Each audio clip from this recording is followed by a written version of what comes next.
The skills revolution in South Africa has seen the introduction of the Skills Development Act of 1998, which in turn, the government developed the first National Skills Development Strategy, NSDS, the year 2000, saw the birth of sector education and training authorities that will implement the NSDS. The W&Rseta was established in 2000, and its vision is to be the leader in skills development in the country. The SETA has lived up to its vision, which is evident in the success and achievements. W&Rseta is really humbled by the contribution of our wholesale retail companies, including our key role players, training providers, institutions of learning, and other stakeholders in making skills development a reality in the wholesale and retail sector. And today, we can really look back with sort of a sense of pride on the accomplishment that we've made, and look back with pride of what we have achieved over a period of time. As you would know, that this SETA also did not have any industrial training board. So it means as a SETA we had to start from scratch. So as we reflect on this milestone, we as a SETA really found ourselves on a path where, there was actually nothing. And when we look back, we can then see the trail that we have left with the work that we've accomplished together with our stakeholders. Our achievement really a demonstration of a sector that is being transformed and positioned to remain key contributor to the countries. There is nothing as rewarding as you seeing an employee receiving their first qualification, and that sense of achievement that these young people, you can see it in their faces when they get this qualification and entering a job market. And really, we've also had some really great stories and moments where we've got news about those that have gone through our programs when they get promoted into influential positions. We've celebrated growth also of small businesses and employees starting their own ventures. This has been really the true measure of the impact of our initiative and changing the lives of the ordinary citizens. Shoprite places huge emphasis on learning and development, and this has been taking place long back before year 2000. Since the introduction of learnership and skills program in year 2000, Shoprite has actively participated and will continue to do so, as this gives the company an opportunity to ensure that we have skilled and qualified employees. Skill is a big challenge in our country. And in order for us as retailers to acquire skilled people, it is a mission. The Rseta contribution to our business is huge. As I said, 80% of our employees came through the learnership. 6 months later, this learnership, they become employee. They got skill, they've learned, they understand what is expected of them. We started off, training the skills development facilitators of the SETA. We were right there in the beginning. Now you can appreciate, as the skills development starts with the SDF, that was compile a workplace skills plan, that make a need analysis, there's the job profiling, there's the plan, that is in line, with the business objectives of the company. And from there, the training, would flow forth. So we trained the skills development facilitators of the SETA, and that formed the basis and the foundation from which, the first WSPs were submitted to the SETA. And then we were so privileged, to be involved with the piloting of the very first 2 qualifications that the SETA had registered at that stage, which was a qualification on NQF level 2, on wholesale and retail processes, and 1 on operations management on NQF level 5.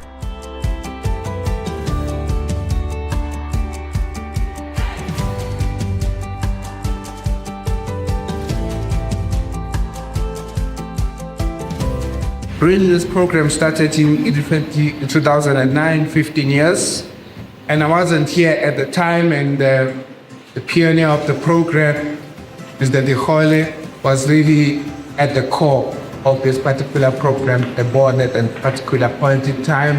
And really this program is to create a pool and a pipeline of the influential leaders in the retail sector.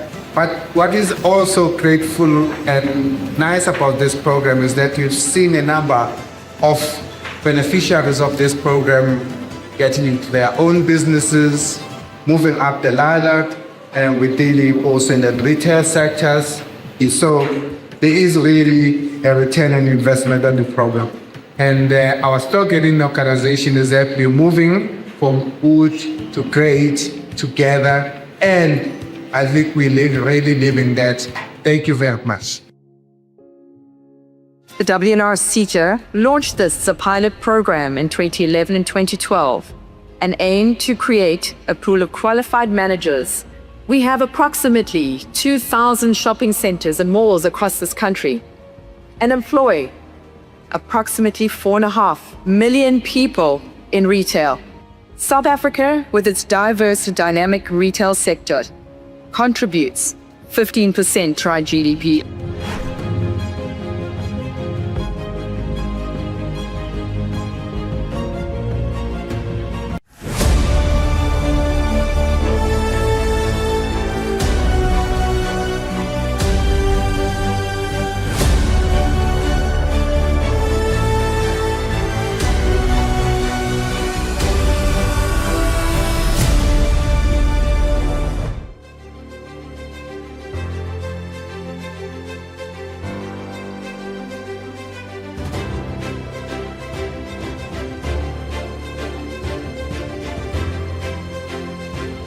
The W&Rseta is unrelenting in its skills development transformative agenda for the sector to ensure equal opportunities for young people, women, and Africans. One of the initiatives to achieve this objective is the Service Station Readiness Program. The W&Rseta partnered with Petro Connect for this program that has benefited 1,000 individuals who aspire to start their own fuel retail businesses, expand existing businesses, or develop their careers in fuel retail operations. A 21 million rand investment was made into the program to equip aspiring fuel retailers with the knowledge to enter the industry. Existing fuel retailers were equipped to grow their businesses, while current employees were trained on management and supervisory skills of fuel retail operations. 3, 2, 1. Professor B. Nzimande, Member of Parliament, on the 3rd of May 2024. To the W&Rseta, thank you for continually sticking to the promise to advance South Africa's economy through skills development.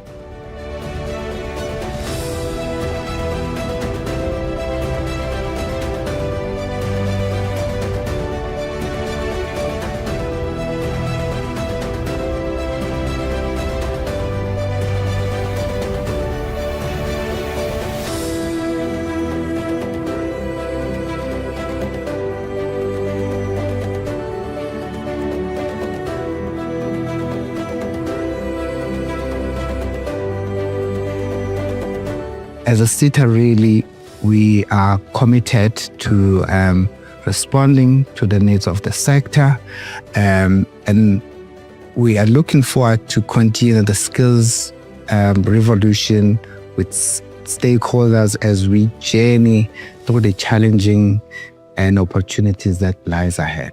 On behalf of the W&Rseta, I wish to extend my gratitude to all our stakeholders for enabling the W&Rseta to execute its mandate, but most importantly for being part of the system that transforms the lives of the people. Thank you for being part of the solution to the challenges that we all face as a sector and also as an organization and the SETA. So here is to 2030 and beyond, in moving the sector and the organization from being good sector and an organization to greatness.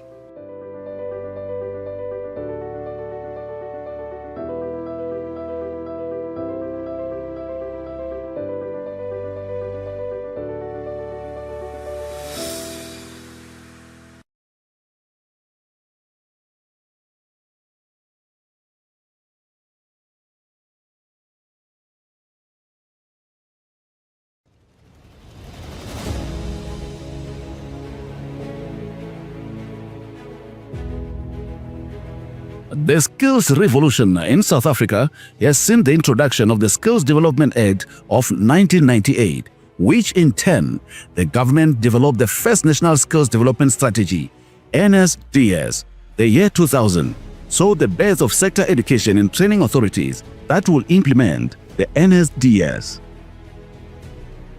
The W&Rseta was established in 2000, and its vision is to be the leader in skills development in the country. The SETA has lived up to its vision, which is evident in the success and achievements. W&Rseta is really humbled by the contribution of our wholesale retail companies, including our key role players, training providers, institutions of learning, and other stakeholders in making skills development a reality in the wholesale and retail sector. And today, we can really look back with sort of a sense of pride on the accomplishment that we've made, and look back with pride of what we have achieved over a period of time. As you would know, that this SETA also did not have any industrial training board. So it means as a SETA we had to start from scratch. So as we reflect on this milestone, we as a SETA really found ourselves on a path where, there was actually nothing. And when we look back, we can then see the trail that we have left with the work that we've accomplished together with our stakeholders. Our achievement really a demonstration of a sector that is being transformed and positioned to remain key contributor to the countries. There is nothing as rewarding as you seeing an employee receiving their first qualification, and that sense of achievement that these young people, you can see it in their faces when they get this qualification and entering a job market. And really, we've also had some really great stories and moments where we've got news about those that have gone through our programs when they get promoted into influential positions. The celebrated growth also of small businesses and employees starting their own ventures. This has been really the true measure of the impact of our initiative and changing the lives of the ordinary citizens. ShopRite places huge emphasis on learning and development, and this has been taking place long back before year 2000. Since the introduction of learnership and skills program in year 2000, ShopRite has actively participated and will continue to do so, as this gives the company an opportunity to ensure that we have skilled and qualified employees. Skill is a big challenge in our country. And in order for us as retailers to acquire skilled people, it is a mission. The Rseta contribution to our business is huge. As I said, 80% of our employees came through the learnership. 6 months later, this learnership, they become employee. They got skill, they've learned, they understand what is expected of them. We started off, training the skills development facilitators of the SETA. We were right there in the beginning. Now you can appreciate, as the skills development starts with the SDF, that was compile a workplace skills plan, that make a need analysis, there's the job profiling, there's the plan, that is in line, with the business objectives of the company. And from there, the training, would flow forth. So we trained the skills development facilitators of the SETA, and that formed the basis and the foundation from which, the first WSPs were submitted to the SETA. And then we were so privileged, to be involved with the piloting of the very first 2 qualifications that the SETA had registered at that stage, which was a qualification on NQF level 2, on wholesale and retail processes, and 1 on operations management on NQF level 5.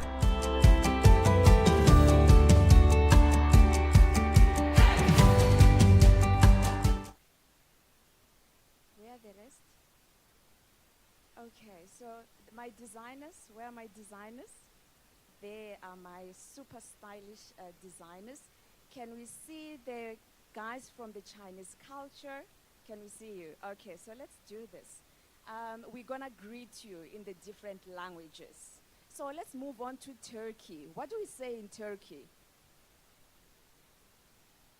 Look at them. See, after all the money that we spent. They can't remember how to greet. How do we say in the Turkish way? How do we say it? Merhaba. They forgot. I'll forgive you. Then the Chinese culture. In the Chinese culture, what do we say? Practice. Do you see that? And let's go to Egypt. And what do we say in Egypt? All right, all right. Ladies and gentlemen, a very good morning. My name is Martha Shingange, and I'm from the Wholesale and Retail SETA.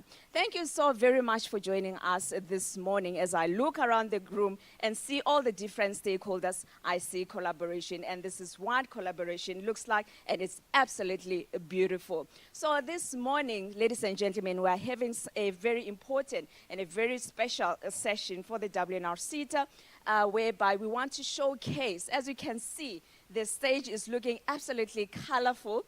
I've already indicated I've got designers. We had a designers program earlier in the year, the very first for the W&Rseta. Then we moved over to China, where we had some of our TVET graduates who spent a year in China. Then, of course, we also had a group of students who were in Egypt. So today, the purpose of today's session is for them to share with you your experiences. And again, what I do love about the people that I have in this room, it's because they are the absolute critical collaborators that we need to ensure that the lessons that the guys are coming back, the insights that they're coming back with from the countries that they have visited are going to need collaboration. At the W&Rseta, we say that there is power in collaboration. So they are ready to come and share with you their experiences, but also areas where they need further support, because we believe that in order to make a meaningful and a significant contribution and an impact, we need to collaborate and continue in terms of how we support our beneficiaries. So please allow me to observe all the protocol, but I would like to extend a very warm welcome to our partners in Egypt. Unfortunately, they could not join us, but they are joining us online. We do have Engineer Omar Metab El Arabi, who is the Business Development Manager at El Arabi Group. We also have Ms. Wala, who was actually my co-project manager for this particular group. So now, stakeholders, as the W&Rseta, and I see some of our sister SETAs are here. I'm going to say it in a way pretty. As the W&Rseta, we are pioneers in so many things. We are also pioneers when it comes to international exposure. So in 2009, we were the second SETA to actually take programs internationally with the ILDP. And I'm actually also quite pleased that we do have some of our ILDP babies in this room. I call them babies. And if you look at them, you'll be wondering, why am I calling them babies? But they are, because I've had the greatest pleasure of walking at this journey with them. So can I just ask them to raise their hands so that you can see them? there was Leanne somewhere. There she is. She is shy to raise her hand, and I know a few of them are coming through. So the ILDP has taken us into over 9 countries since 2009. And the core of the objective of why we do this is because we want retail to be a global competitor. We want to ensure that our retailers are at the core and are at the cutting edge of the innovations that are taking place globally. So we didn't just stop there. Then years later, we then decided to take a group of designers. We took them to Turkey, and they will be telling you a little bit more about that particular project. And then we also went on to Egypt, where we took another a group of graduates for an experiential training there. And we also had some TVET graduates again going into China. So you can see that we're also quite deliberate in our collaboration with the TVET sector. It is for a reason, and during the course of today, we will be explaining exactly why we do that. So I would now like to please call upon our CEO, Mr. Tom Mkwanazi, so that he can share with you why it is that the W&Rseta invests in international exposure and experience for our stakeholders. Mr. CEO.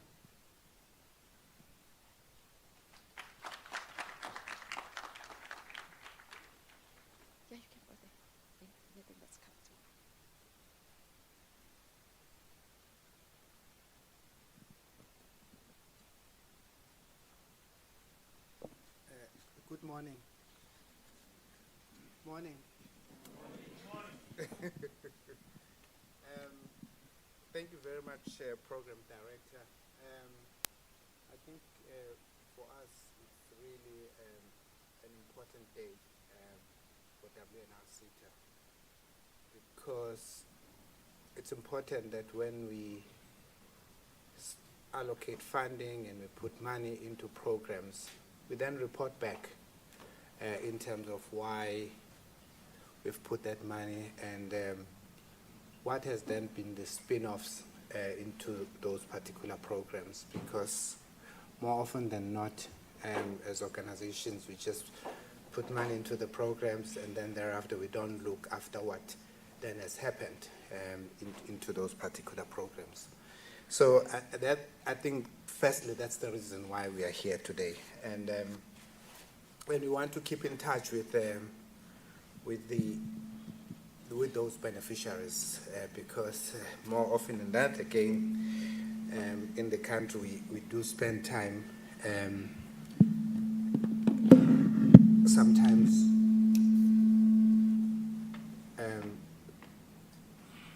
do programs for unemployment, while our role is to ensure that we create employment or young people, those that get opportunities, get employed.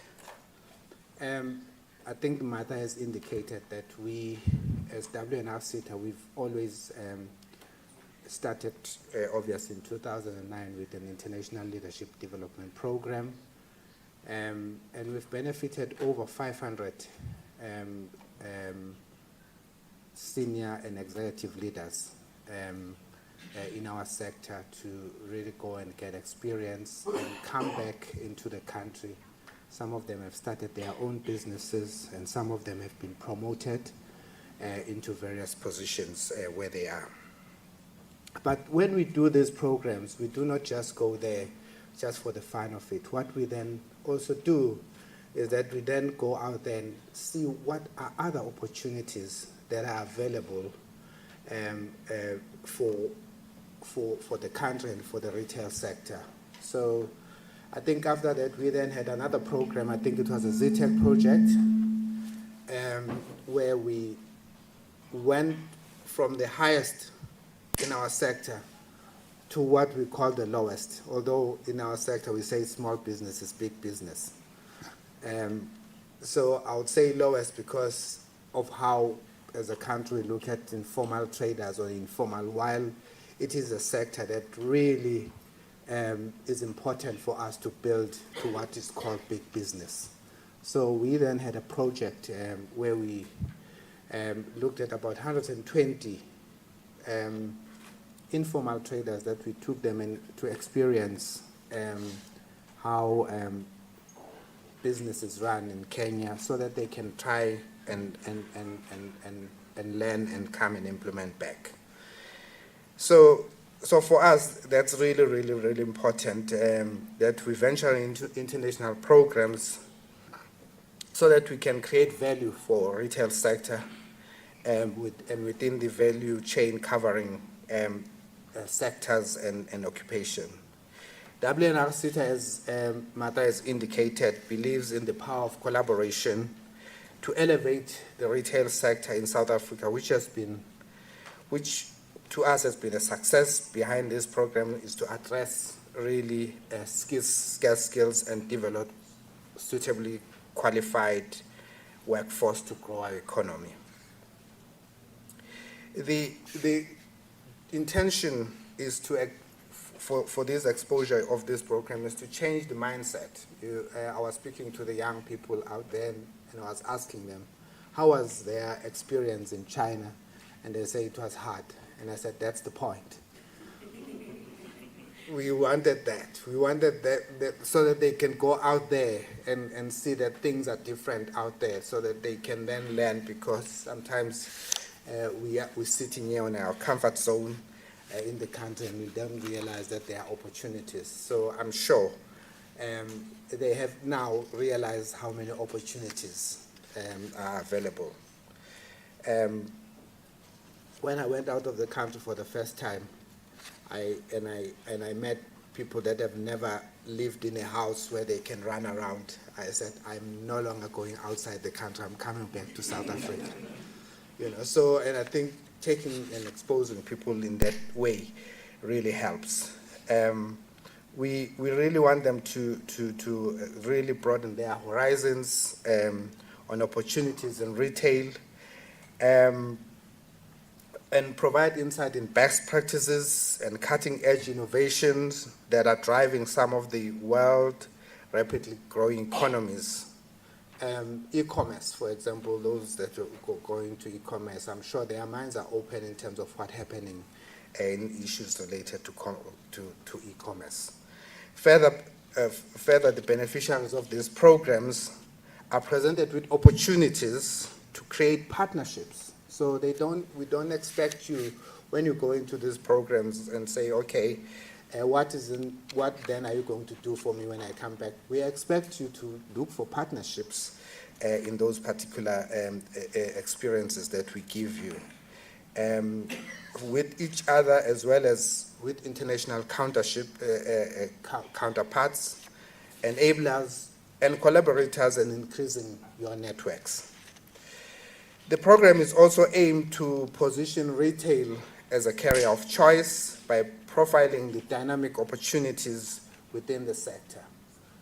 Yesterday I was speaking to young people and I was asking them how many that are running a business are in retail, and only 3 raised their hands. And then I started then going down and asking them, and I said, what is your business? And then one was selling fat cooks. And I said, what's the ultimate goal? He said, was to sell them. So you're not in retail. They said, oh. Then they started thinking differently about what retail is all about. So by the time I left, I had more than 15 retailers in the room when I started with 3 retailers when we were starting a conversation at the end, because young people do not see wholesale and retail as a carrier of choice. They get into that opportunity just by accident, while the sector has got opportunities. With the launch of our career guidance platform, we want to showcase and share with young people that there are over 240 career pathways within the sector. So the sector is dynamic and it's got endless opportunities. Another objective of the program is to support and inculcate entrepreneurship among the youth and to address our unemployment rate, particularly around young people. So we then take this opportunity to congratulate all the beneficiaries for embracing the opportunities presented. So the fact that you are here after the program, it means you are embracing the program that we've put you through, and you have also acquired skills, and we hope you've gained some insight and to improve yourself and improve and elevate the sector. We therefore challenge you to implement new skills and learnings to realize full benefits of the program. So we will be following you. So you're not off the hook. So we will be following you. So you are now joining beneficiaries of alumni of our programs and assume the position of being an ambassador. So we expect you, Martha. I haven't discussed it with you, Vugani. I haven't discussed with you. All our beneficiaries, we need to think about how we give them a badge. An online one. No man, don't spend a lot of money, so that they put it there online. We have to look at the opportunity. We have to look at these opportunities. You must have those badges. I don't know how are you guys gonna create them. You know, I come with ideas. You implement them. So that they have those badges, so that they can then share what they can really benefit from the sector. But we also expect you to pay it forward and impact communities by imparting your knowledge and skills that you've acquired. It's not for you only, it's for your own communities. So we would like, therefore, to acknowledge our partners that we've worked with, Chinese Center for International Education and Exchange Center on the TVET graduate project, cross-border e-commerce project. Dr. Lu, I think, is here. The El Arabi Group for the TVET Graduate Appliance Repair. I think it's the CEO that we worked with, Mr. Muhammad, and the University of Cape Town Graduate School of Business on Designers Immersion in Istanbul. And then Carla was the designer of that program and is here in the room. So we'd also like to call, therefore, for action that other partners that are here in the room, let's start working together. We are already working together, but let's just elevate it and take it further, so that we can be able to do the work that we are doing. The SETA cannot do its work without the partners, institutions of learning, the employers, young people. You are also partners. So go out there and talk to the young people and tell them about the opportunities and share your stories. I've looked at some of your presentations and I was quite amazed about what you guys are going to be sharing with us. And thank you very much and all the best.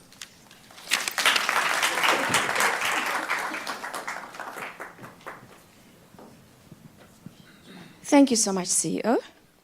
So as we can see, today I'm not in green. Those who know me, whenever I am at an event, I'm always in green. And you're probably wondering why. So this morning, I'm proudly dressed by Fabrosense over there. So if you want one of these, or any of what you see here, my designers, they are here to dress you for your next occasion. So CEO, as you've indicated, it really is about collaboration, and we have received quite a remarkable interest from our stakeholders. Even as the programs were being implemented, some were coming in to say, how do we partner? We're excited about this. And we had to say, please hold it, hold it. I'm looking at someone who kept on messaging me and he's like, I want to go in. I said, just hold, let them come back first. What we will do, we will get them into a room so that they can share their experiences, but most importantly, they can tell us what is the next, so that we can plug in where we can still have opportunities. And I'm quite excited that those stakeholders are actually here today, and they'll be listening in to see how they can partner with us. They've already told us how they would like to partner. They have promised some employment opportunities. So guys, it depends on what you do on the stage. There was another provider that say, we are ready to take on their merchandise, we want to sell it. And we're like, okay, bring it on. So they're waiting to hear from you guys, and because they're ready to collaborate with you. So the opportunities are there. It is about how we can actually collaborate so that we can grow small businesses in our country. So at this point in time, we would just like to share with you some snippets of the 3 programs so that you get to get a feel of what the beneficiaries have been up to in the 3 different programs. So can we have the video clip, please, tech team? Thank you.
Sometime last year, Sue and I were here. We just stepped out of a meeting at United Brands. We had a meeting, very exciting, and as we were on the lift, and we thought, how about we bring some designers? Because we're just so mesmerized about what we saw in terms of the excellence around the manufacturing, the retail, how everything just really comes together. Here in Turkey, which is something that we lack in South Africa. So then I said to CEO, what do you think? And in the lift, then there was a project.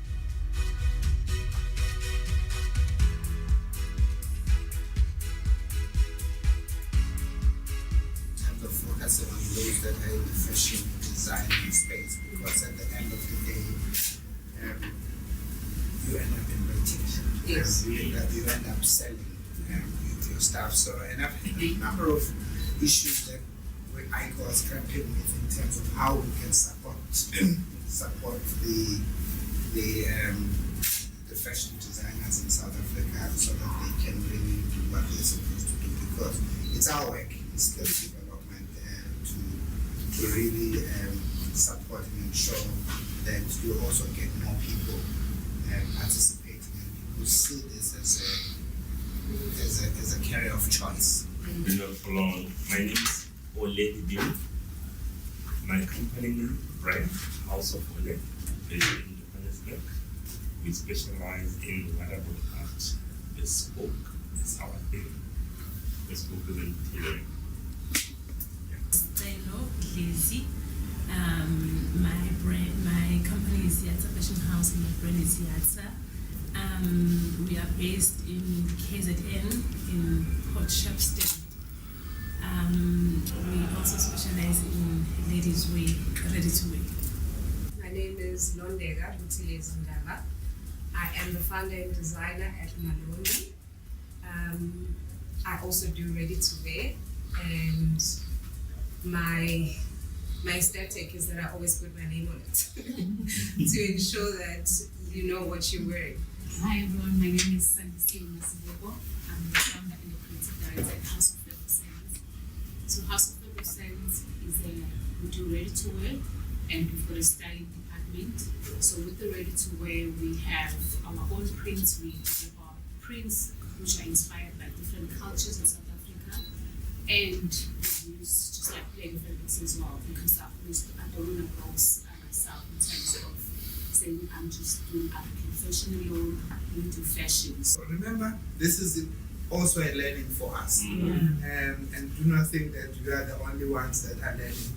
We are on a learning process. We are also in a learning process in terms of what can we put in place to ensure that we then assist you and be able to look at the program and say, this is the program that is requiring professional design, and where does it start?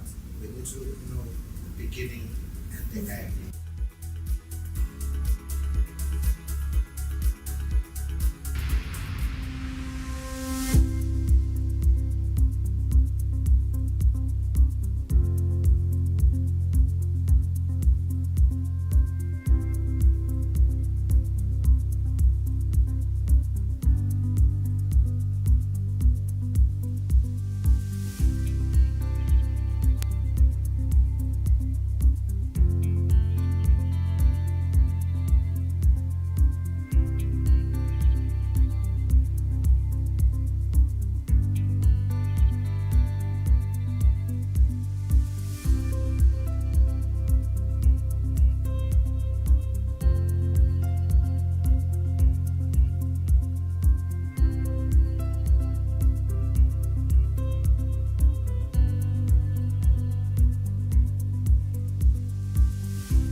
Good afternoon, ladies and gentlemen. I'm very happy to see you today.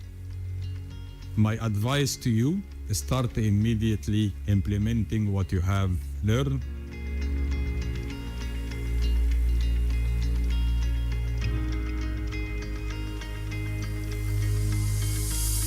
But you are our ambassadors in South Africa. Now we are all part of Al Arabi family. So it's an honor to have you.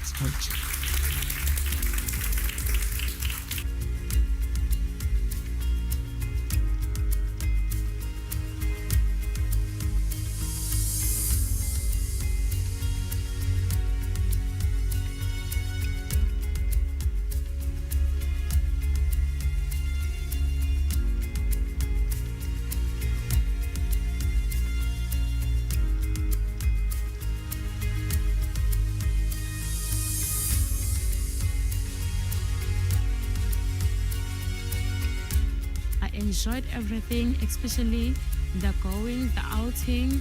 The knowledge that I've received here, it's beyond my expectation. What I was expecting that I would receive, it's way above. And then I've got more, asking the lecturers that were teaching us some of the things that I couldn't understand. They made me understand more and be clear of everything. I have enjoyed each and every single moment here. I would do it again and again and again, given a chance. Humanity here. They treat us well. When I visited the factories, I was very excited. It was an amazing experience based on the fact that I realized how much of a big and huge company LRB is. Training that was offered in terms of practical on a personal level, I have done my theory. To the LRB, I would like to say thank you about everything that they have done in our lives to give us the opportunity, but I appreciate everything that they have done for us. Shukran. Shukran. Shukran.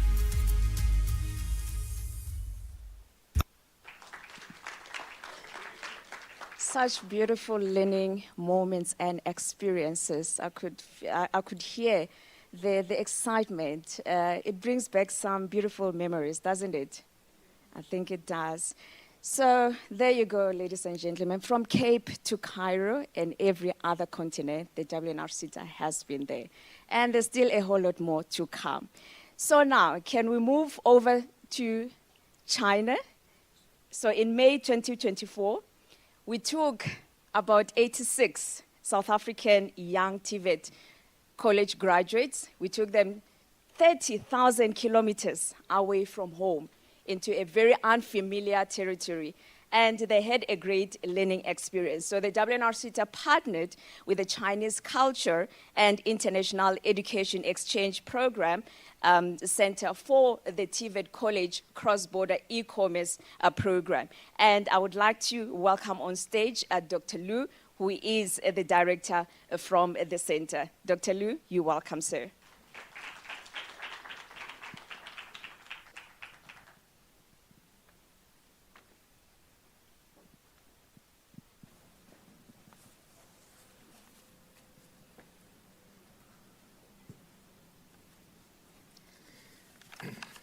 Program Director,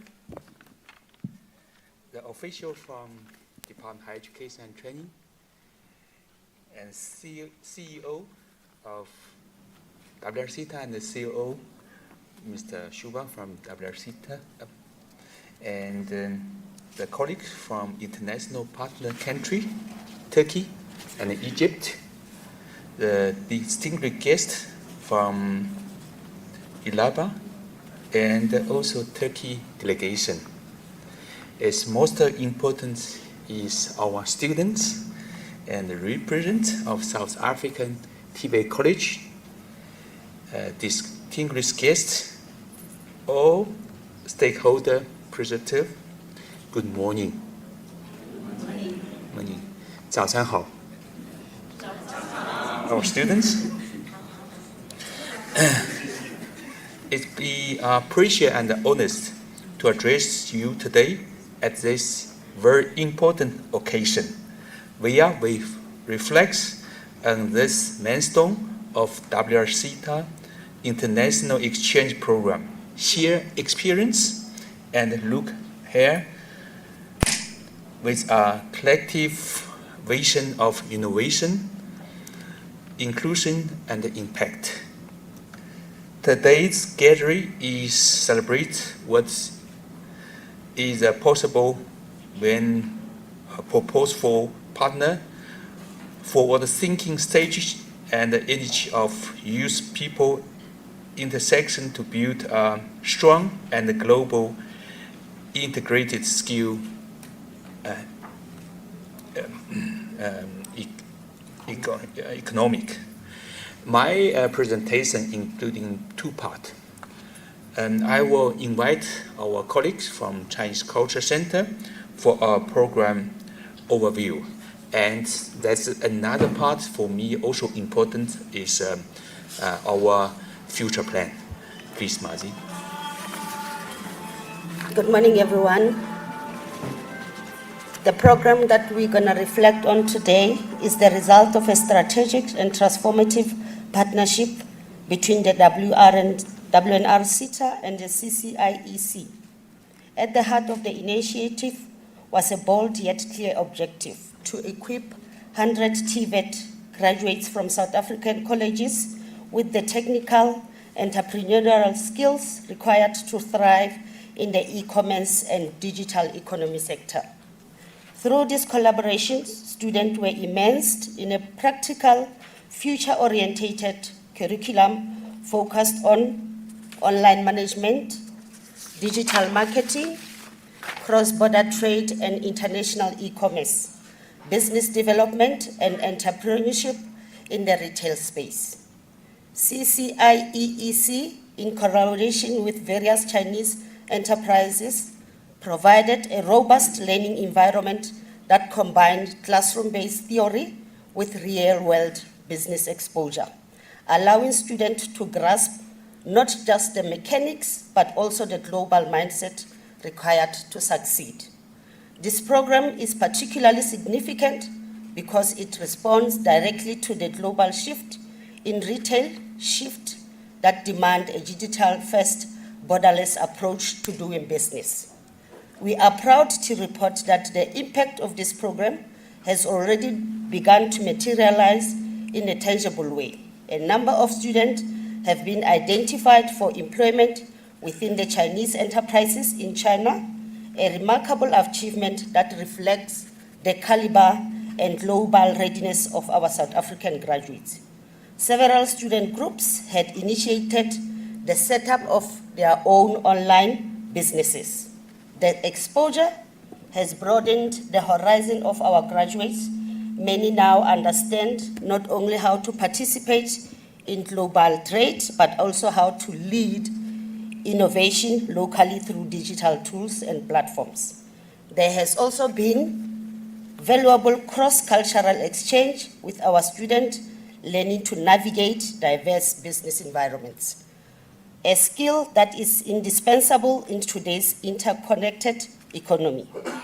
The program also reinforced the role of TVET colleges as a crucial enablers of innovation. Our TVET graduates are no longer just job seekers, they are job creators, innovators, and digital pioneers.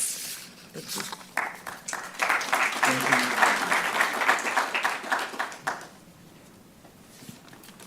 Thank you, Mazi. Now I would like to talk about the future plan. Based on success of this and another international program, I would like to pleasure to announce our 3-year plan for the future investment in youth entrepreneurs through the establishment of 3 innovation hubs across South Africa. Our first innovation hub will launch in Pretoria in 2025. The initial investment of 20 million and will be this place will be the make space for incubator innovation and enterprise development. And this is also be currently for our students can be used working in that entrepreneurs hub. We are also looking forward to collaborate with W&Rseta on this initiative. In support of vision, we are also working and bring over 100 Chinese enterprise into South Africa in 2025, the years. Creates both opportunity and employment and cross-border business linkage. This innovation hub in Pretoria will not only just a building and also a communicant to employ youth with tools, network, and resource that need for future business. In place of the activities, we also looking for forward those programs to South African community. For conclusions, ladies and gentlemen, we are living in the time where we are the youth not longer to only looking for opportunities, and they are also created. And through the initiative like this, we are giving them a tools, network, and a platform to build the business. To W&Rseta, thank you for you to communicate with us and for this program. And we're also looking forward to working with you for the following years. To the students, you are not only the benefit, you are also the future leader of the digital economy, and continue the dream, and you will become successful business people as well. Thank you so much.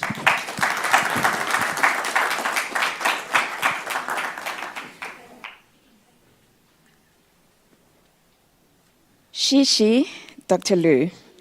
You see, we are learning. So I think we would like to really just acknowledge the brain behind this project. At the W&Rseta, we thrive on innovation and agility. So we're always thinking, what is the next big thing? So COO, well done on that one. Yeah, he's looking at me like, why did you do that? But thank you so much. So we are getting ready now for the presentations. So my Chinese, can you please come onto the stage? And while you do that, I would just like to indicate to our stakeholders, please make your way to the front, that the presentations are going to be evaluated, but just for feedback, okay? We just want to give you feedback. We've got a panel of industry experts. You can come up. Of industry experts. The panel is comprises of our COO at the W&Rseta. That's Mr. Sipho Shoba. He's sitting right over here. We also have Mr. Nazim Kasim, who is from the Retail Institute of South Africa. We also have Mr. Tsepo Marumule, who is from Take a Lot. So they are going to give you feedback in terms of what you are presenting, particularly your recommendations and your insights. They have been through some of these programs themselves, so they are best placed to give you that feedback. So, are you ready, ladies and gentlemen? Yes, we are. Great stuff. Don't speak in Chinese throughout, No. eh? We're gonna get lost. Take it easy. Good morning, ladies and gentlemen. My name is Kulofelo Vincent Chweni, representing Central Johannesburg College. I studied cross-border e-commerce in Guangdong Polytechnic, and I'm the beneficiary of the W&Rseta and Chinese Culture Project. Allow me to introduce my fellow colleagues who will be representing all 86 colleagues who took part in this program. The 6 of them will be giving us feedback on our experience in China. Please welcome Katlego Marule from Capricorn TVET College.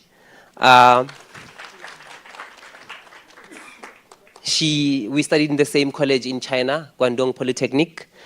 And please welcome Maipato Veronica Maine from West College, TVET College. She also studied in Wuhan. And welcome Elsie Nkwana from Chanzong. Welcome Sikatali Tlwalani from West Col, also from Hanzong. Then the last one is Mafumo Nicola Brilliance Mopani from Southwest College, also from Hanzong. Thank you so much for giving us this opportunity. It was a great pleasure to go to China to see a different scenery and people. And for me, I wish I can go tomorrow again and eat the different food that we ate. And yeah, we learned a lot. And I wish that we can use our experience to change the economy of South Africa as young people.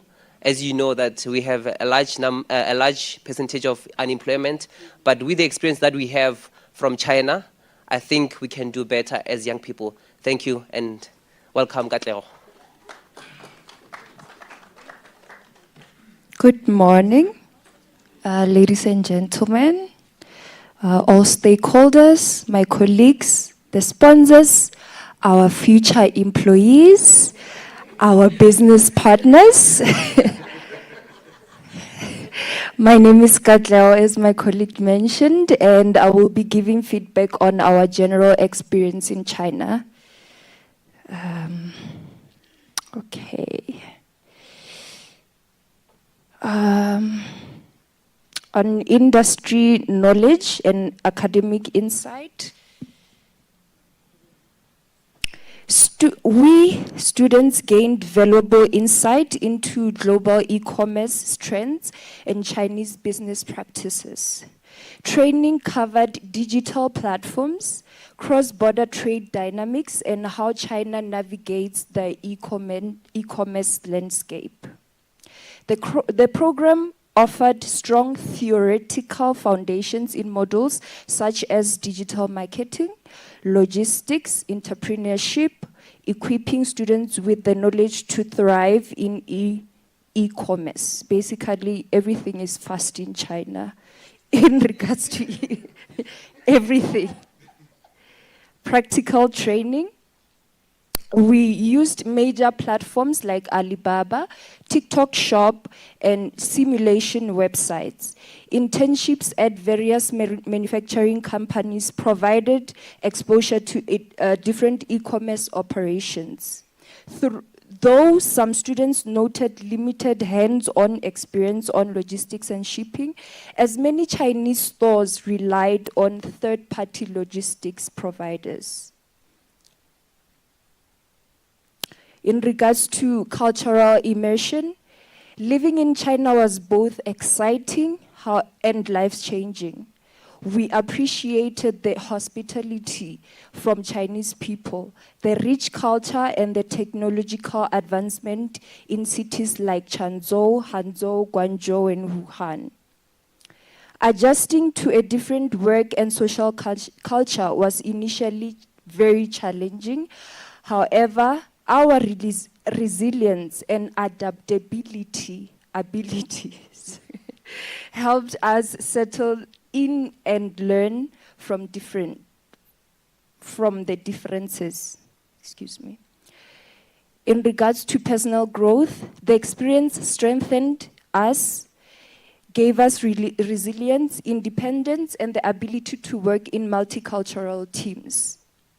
Facing and overcoming challenges together taught us valuable lessons in coexistence, leadership, and collaboration. Many of us now feel empowered to contribute meaningfully to the global digital economy.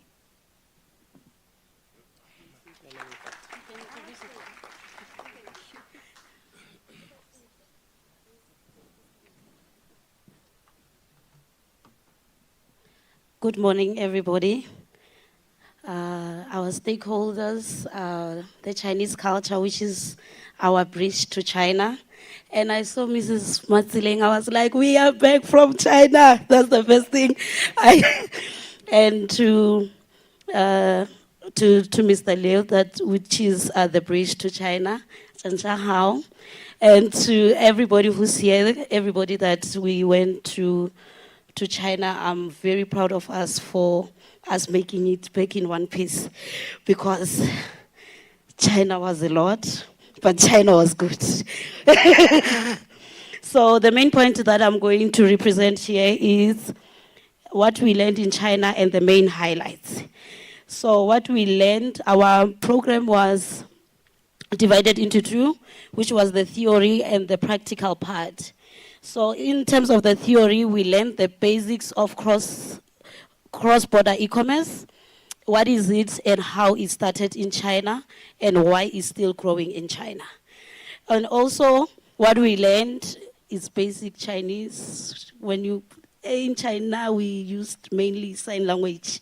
If you want food, so we know sign language. But we promised to Ms. Leota to continue learning Chinese because we plan on going back as we have breached the gap between China and us, and we also see ourselves as ambassadors from South Africa to China. We also studied how to understand, we also studied data analysis, which is what helped us to know our customers better. We also practiced video shooting as well as editing, which was very useful when we did online ads on the TikToks as well as the Alibaba stores that we used to work on when we were on the Chinese enterprises.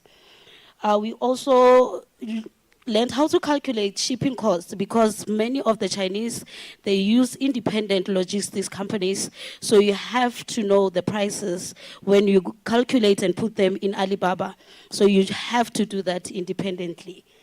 So the next point is many of the highlights that we experienced in China. So visiting many of the tech centers in China, which showed us how Chinese mix their culture with e-commerce, which is one of the main reasons why China is very successful in the e-commerce sector today. So seeing many of our students appearing in news articles and newspapers representing South Africa as a proud moment, it reminded us of how important image and reputation is, especially to the Chinese people. We also started building network with logistic service providers to help us launch business one day. Some of the students here, which is, I think, Unalina, she attended the Global Digital Trade Expo, which gave her a chance to connect with the global industry players. We also visited one of the Alibaba Group museum, where they learned the history and the growth of the company. So some of our students also, some of us, we also attended the Chinese Brand Day event organized by the China-Africa Bridge, which helped us to network. But one of the main highlights is when one of our students, which was from Wuhan, he managed to open a store at Take a Lot. He's one of the students from Ingwe TVET College, which we are very proud of him, and we are hoping that many of those stores will be opened in the near future. We'll also learned how to use TikTok live streaming. In South Africa, we are sleeping on that money. Chinese are making money with live streaming. Chinese are making a lot of money with live streaming, and I see we are just sitting in there in those live streamings and we are talking about gossip, and they are just selling and we are sleeping on that money. And on that regard, I would like to say thank you, Nsheshe, for this opportunity.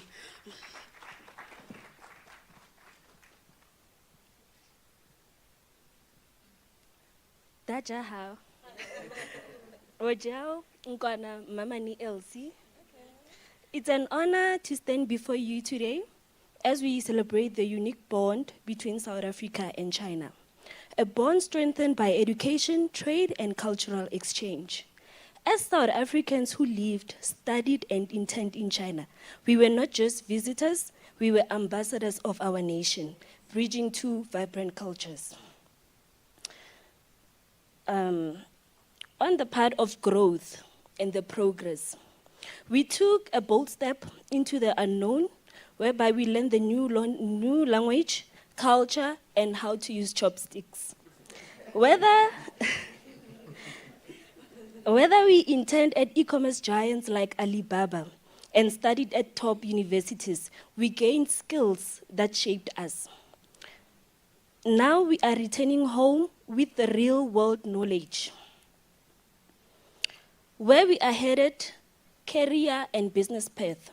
Some of us are stepping into careers in e-commerce, digital marketing, and business analytics.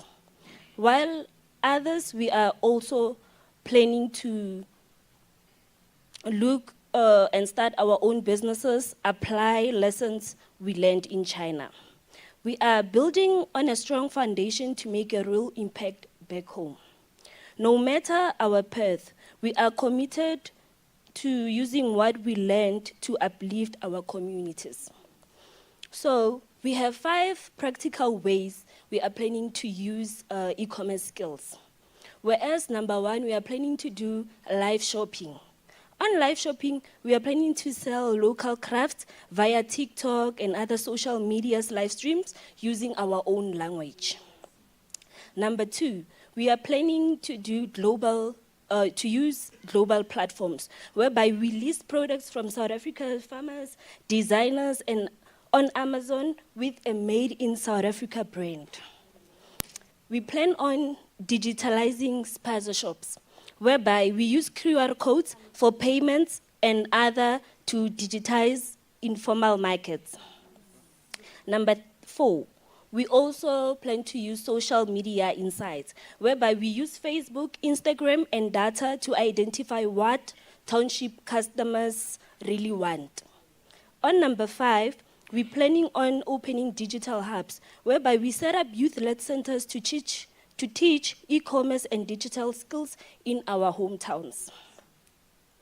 By focusing on these actionable steps, we can become catalysts for digital transformation while addressing local challenges like unemployment and informal trade fragmentation. Sheshe.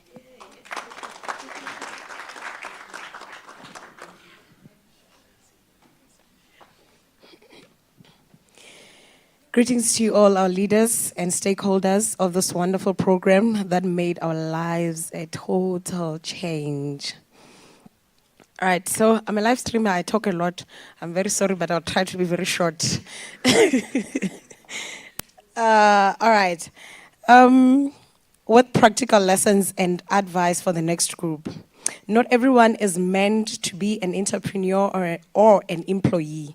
So with our great team, some will collaborate to be good leaders and some to be part of the great team, and we'll work together to make sure that e-commerce comes back home. We can use our skills to start our businesses and to turn the lesson learned in China into an action back home. And advice to the upcoming group, I would say that, number 1, don't overpack. They are shooting themselves on the foot. Okay, all right. And then another thing is that we must all respect cultural differences. They are real and they are good. And it's very eye-opening to go out there and see how the world works. Chinese works almost the whole day. In the 24 hours, you rest like 3 hours or so. And that is very good because, I mean, at the end of the day, we want money and that's what we need. And also bend with the lifestyle. I wouldn't have known when I left home. I remember I was telling one of my friends that I left home and I was doing business management. I failed sales. I had to redo it because I always thought I cannot sell. But guess what? I'm a live streamer and I sell on TikTok 7 hours a day. I wouldn't have known that, but I'm so glad. I am very thankful to all our stakeholders and everybody else. And then follow the rules.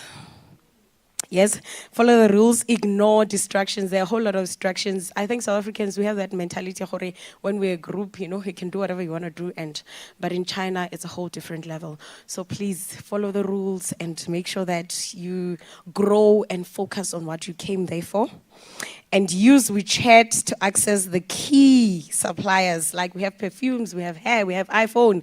Those are the things we need at home. So WeChat will help you a lot to do that.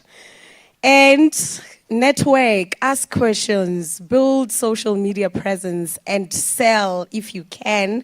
Your small efforts will open big doors for you. So that's my story for today. Thank you very much.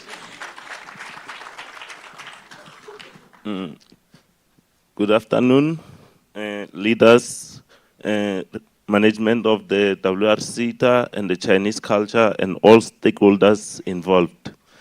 So I will be talking about our journey and growth in China and what we need to succeed.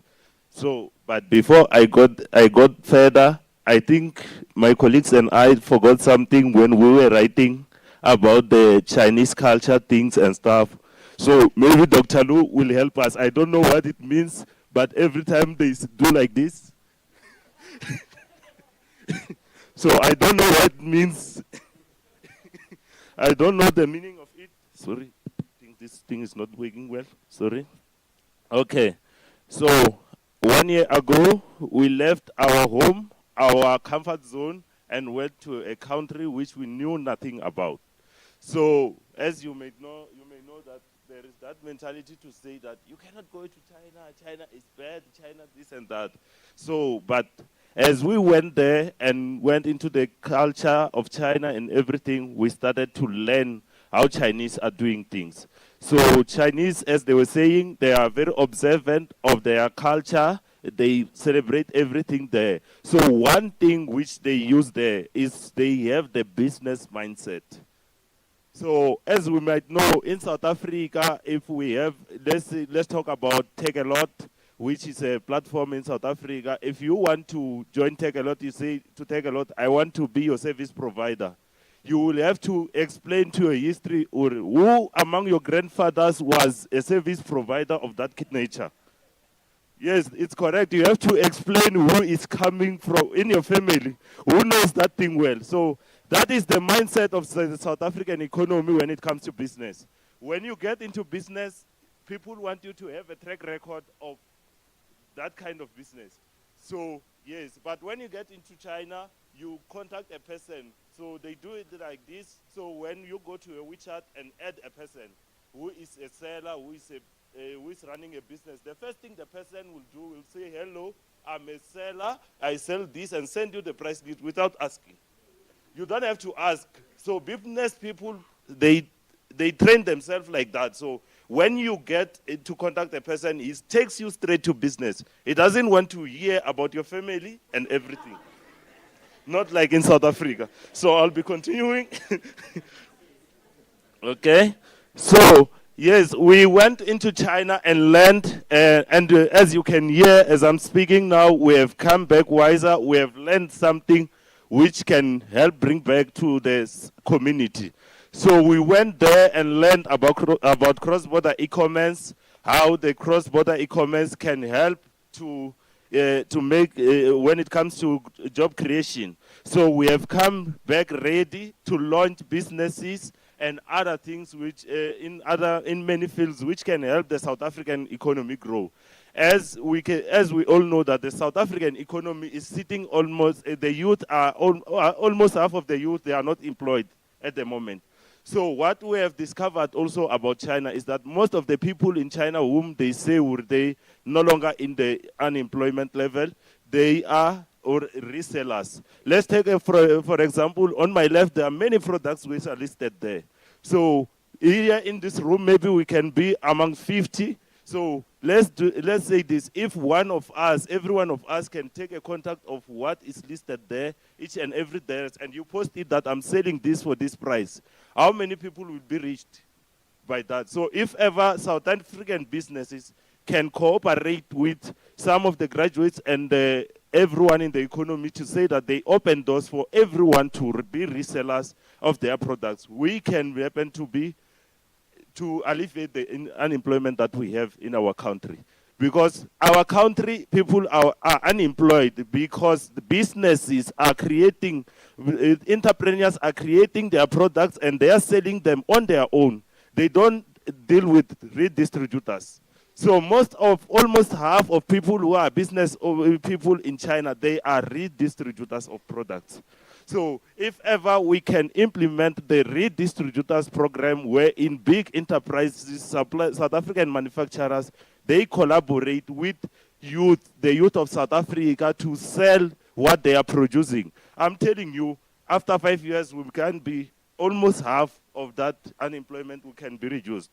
So we need redistributors. That's the first thing that we need. And the redistributors that we're talking about, we are talking about people who can go to e-commerce platforms and maybe use Facebook, TikTok, as they were introducing here, to resell to resell those kind of products. So it's an easy step. Others can say they don't have money to sell this thing using going to open a store in a platform. What you can do to your cycle, you just look, you go to maybe that jacket that I see there. You say, okay, how much is this jacket? They tell you it's 100 Rand. It's a practical example. And then you say, okay, to take this jacket from the factory to the person who is looking for it, how much is courier? They say it's 50 Rand. You post on your status that I'm selling the jacket for 180. You take 30 Rand, that's your money. You got money at the end of the day. So in that way, you post what you have there, what you have seen from the person, and when the person places the order, now you go directly to a store and buy the product and send it via courier. At the end of the day, it means the youth are getting income, because that's what we came back to do. So we have come back from China to make sure that the people of South Africa, they participate in the e-commerce platform. So e-commerce is not only about selling in a platform, it's about going digital. You can use the social media platform to sell what you see. So if ever we can take almost half of what we see in the shelves and sell them, it means now we are doing e-commerce. Thank you. So now we are continuing. We will be talking about now in our group, the ones who have already registered businesses, we have a person who has registered, who is planning on doing a platform which the design is done, and then they just need the funding to pay for everything. The prototype of the design is available to be up and running, so they just need the funds to do such.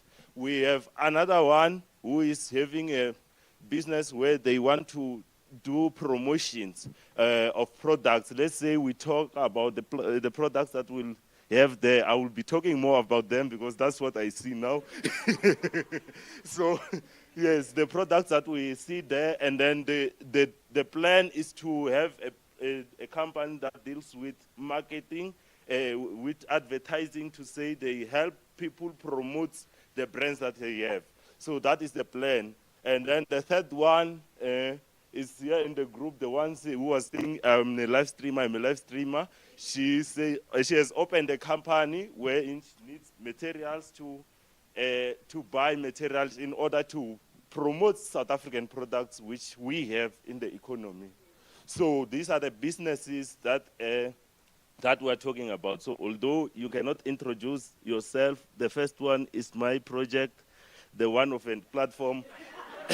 They say the drum cannot hit itself, right?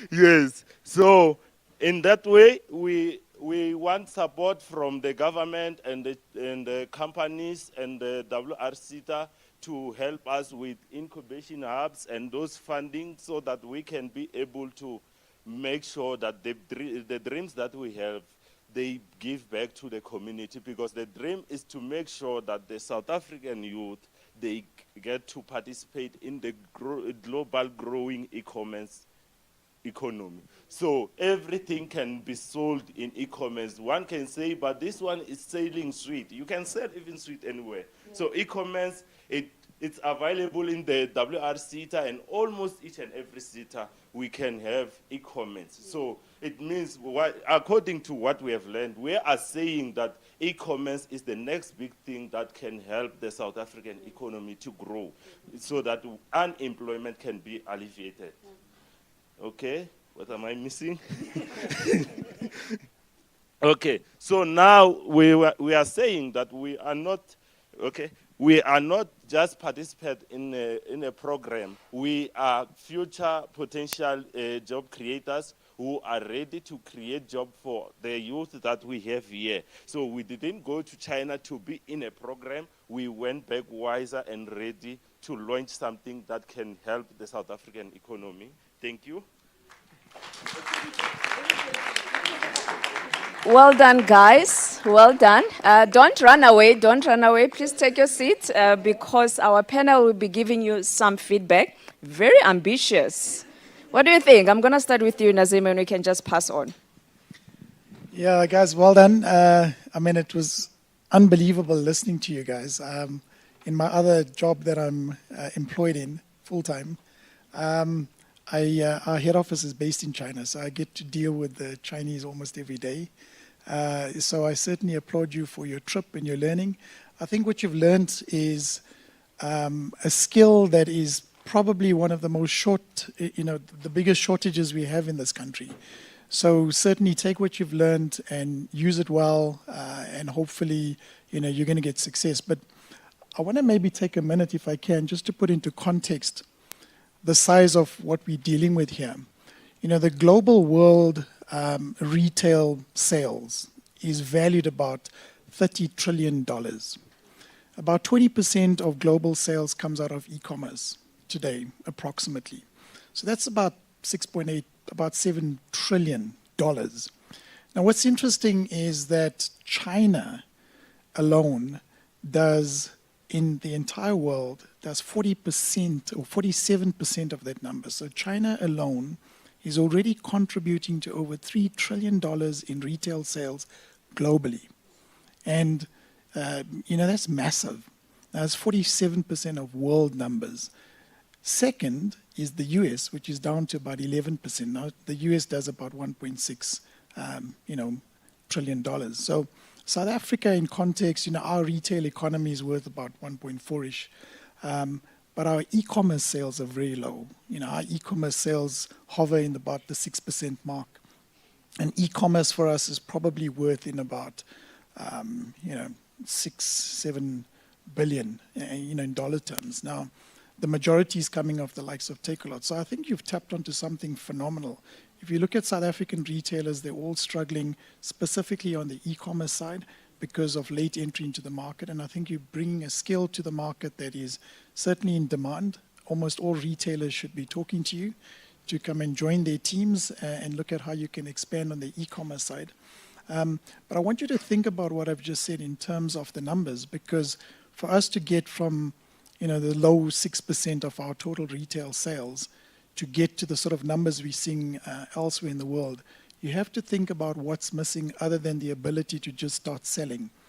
Is it infrastructure? Is it the digital, access to the network? Is it access to data and that type of thing? So give that a lot of thought, and certainly you'll add significant value to the South African economy. So well done, guys.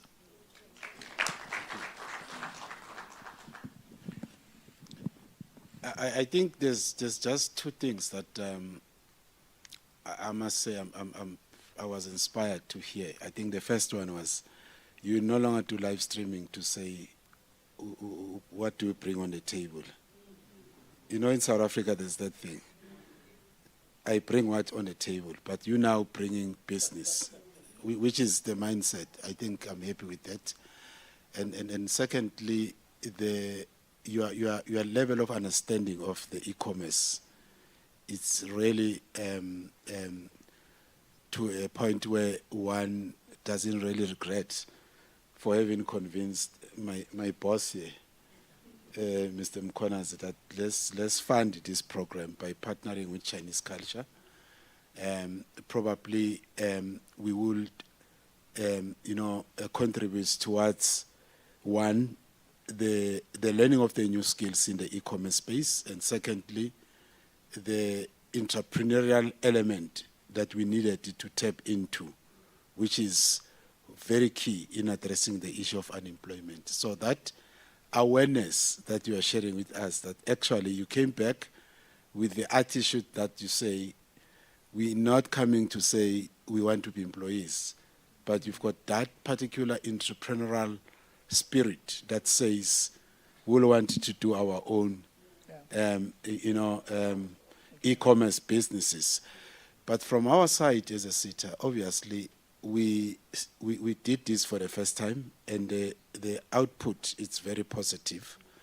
We are looking at doing a post-China support kind of an entrepreneurial program, wherein we could see how do you set you up as e-commerce entities, obviously we'll still want to work very closely with some of the universities that you were mentored in China, so that they also provide that particular mentoring and coaching, because we don't believe that you are 100% there, but we'll want also believe that if we put more resources to ensure mentoring and support.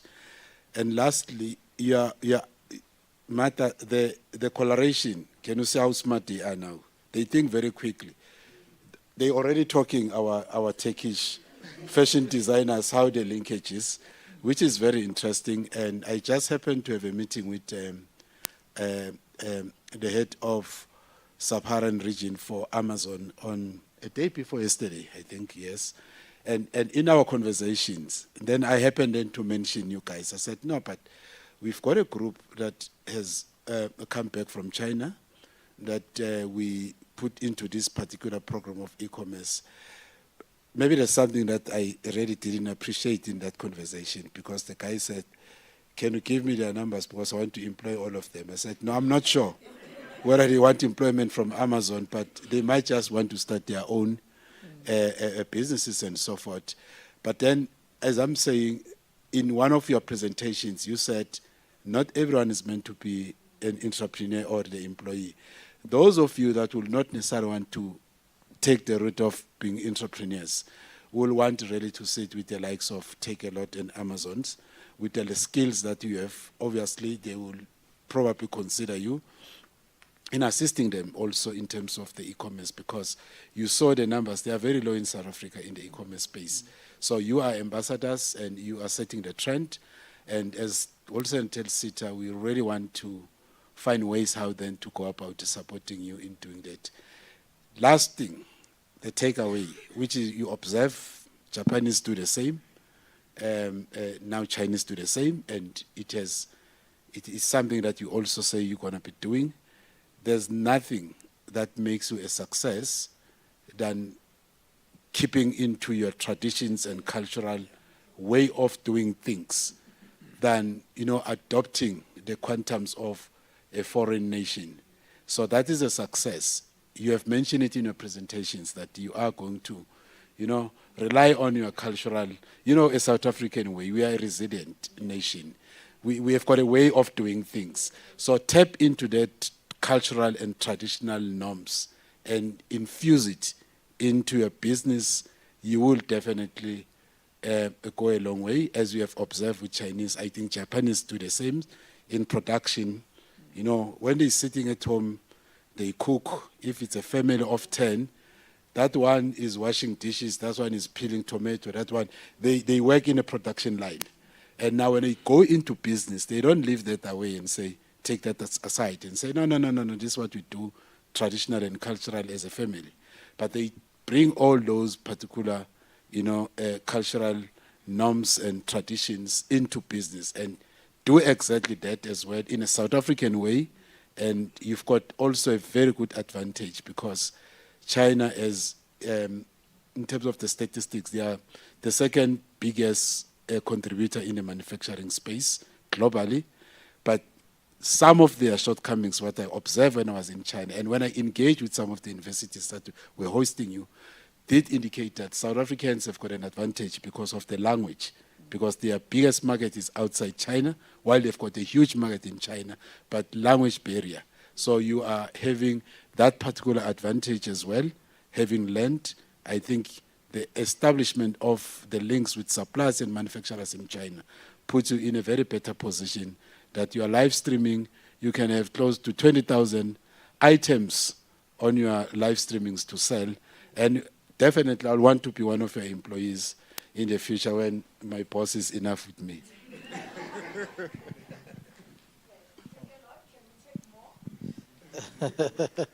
Good morning, everybody. Thank you so much for having me, and what an amazing place to be today. I concur with what the fellow colleagues have said in terms of, I think, the quality of what has been presented. Although I do want to challenge, I think it's important that we don't over celebrate. I'd like to challenge you on a number of things. The first thing that I want to challenge you on is that we don't ask those questions that take a lot. About your uncles and your relatives and what you've done before. I think it's the first most important point for me to respond to. We don't do that. And I think perhaps it underscores what's missing in the South African environment in terms of how e-commerce is positioned relative to normal brick and mortar business. And I think my take out of there is that there's something about us that we are not communicating effectively to ensure that the platform is understood. We've got over 12,500 marketplace sellers on the Takealot platform. 12,500. You don't have anything like that anywhere else in South Africa, but that's the power of e-commerce, right? So that's the first thing. The requirement is that you must have an ID number or passport number. You don't even have to have a registered business to sell on Takealot. So the barriers to entry are non-existent, but people don't know, right? Barriers to entry are non-existent. You don't need to be having a company to sell on Takealot. You can sell by yourself now and say, I've got this thing, I want to sell it, right? We don't even tell you how much you must sell it for. So I think there's a misconception, but I think the value of what you've brought from your own lessons and what you've learned out of China is very useful for us. The one thing is that infrastructure, particularly logistics infrastructure, will make or break e-commerce, particularly in South Africa. But that's not coming out strongly in your presentation. So I've had the time to look at it, to read it, but also listening to you here talk today. You are not appreciating sufficiently the realities of South Africa and what would succeeding on e-commerce in South Africa require. And South Africa has a number of infrastructural challenges which make last mile delivery in particular quite costly and difficult to execute. That's the second point of reflection that I have. The third one is around is that when you were speaking about the growth of Alibaba and e-commerce in China, there's something that you're not talking about, which is the most important thing about e-commerce in China, is what does it enable? It has enabled the acceleration of industrialization of China. It has accelerated. Every single year, China absorbs into the middle class 1 million people from working class status to middle class status, driven by its industrialization. E-commerce has been an engine that has been driving that industrialization. You're not talking about that because, and I think it's a missed opportunity because we have to talk about the relationship between retail and manufacturing to help lift South Africa's manufacturing base. I think it's a missed opportunity that you haven't emphasized on. And I think it's important for you to always think about these opportunities are always there for us to look at where are the linkages that are there in how e-commerce and retail is structured in China and what it supports versus in South Africa. And we know that in South Africa we have since 1994 consistently declining manufacturing output in South Africa, consistently. Yet you've got retail. So there's something missing in the relationship between retail and manufacturing. When you go into a clothing store, you're not finding these products, you're finding other products, right? So there's something there. So what is it about your lessons and what you've learned that will help e-commerce in South Africa correct this so that you help South Africa, right? So that's one. Then there's a point that I think you made about Amazon and wanting to set up a proudly South African page on Amazon and so on. So today in South Africa, e-commerce is about 7% of total retail, right?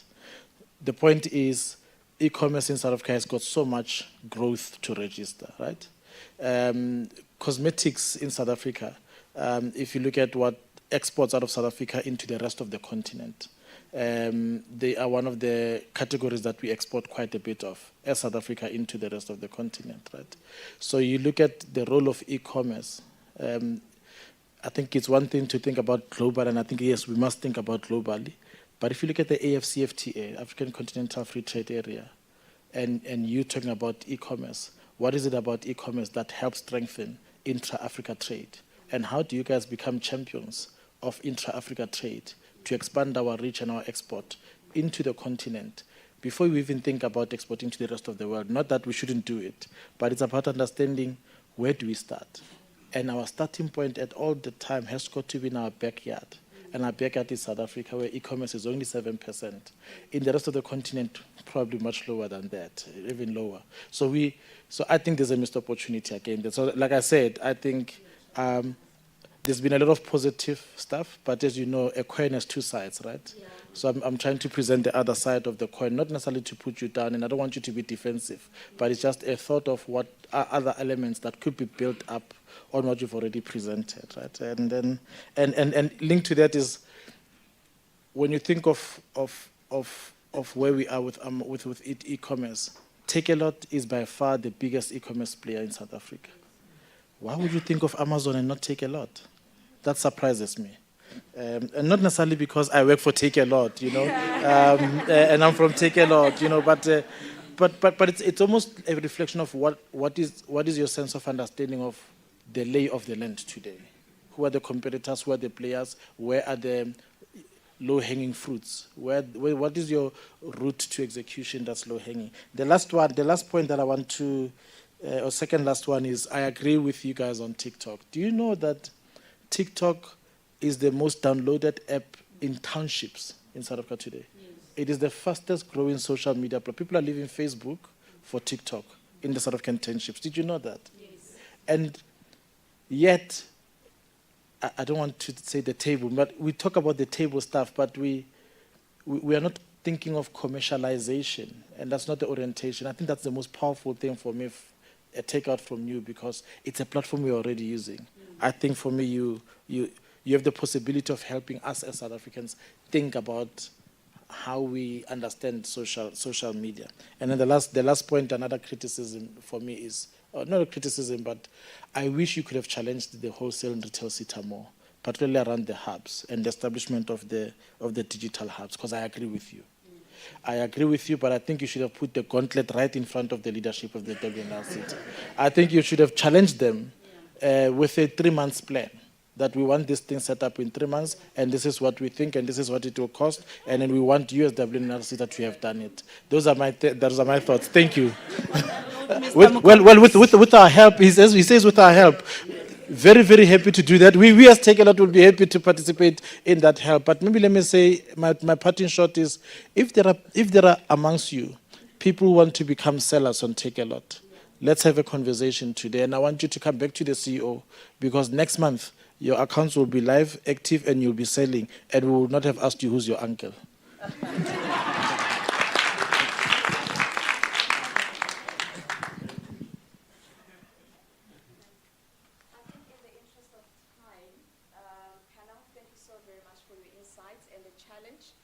Accepted both ways, I would say, and I think let's just allow them to take in the feedback as they plan going forward, because today is exactly about that, giving that feedback to say, in terms of their next steps, what else do they need to consider? And great insights. Thank you so very much. So you guys, here's a network. Here are the experts.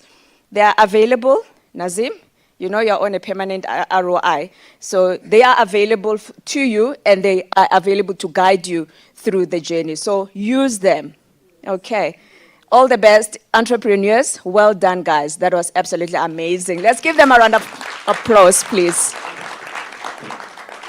And now we're moving on to the land of the pyramids. So we are going to move on to our next program, which is the Al-Arabi appliance repair program. So we'll be joined online by our partner, Al-Arabi Group. They are led by Engineer Omar Methab Al-Arabi, who is the Business Development Manager there at Al-Arabi Group. So can we please have them on the screen, please? They're just going to give us an overview of the collaboration and the program. Thereafter, we are going to have the representatives of the group sharing their insights with us. So can we have the group presenting, please? The online. Good morning. Good morning, Engineer Omar. Good morning. Thank you so very much for joining us. Can we please just have more sound tech, guys? We can barely hear you.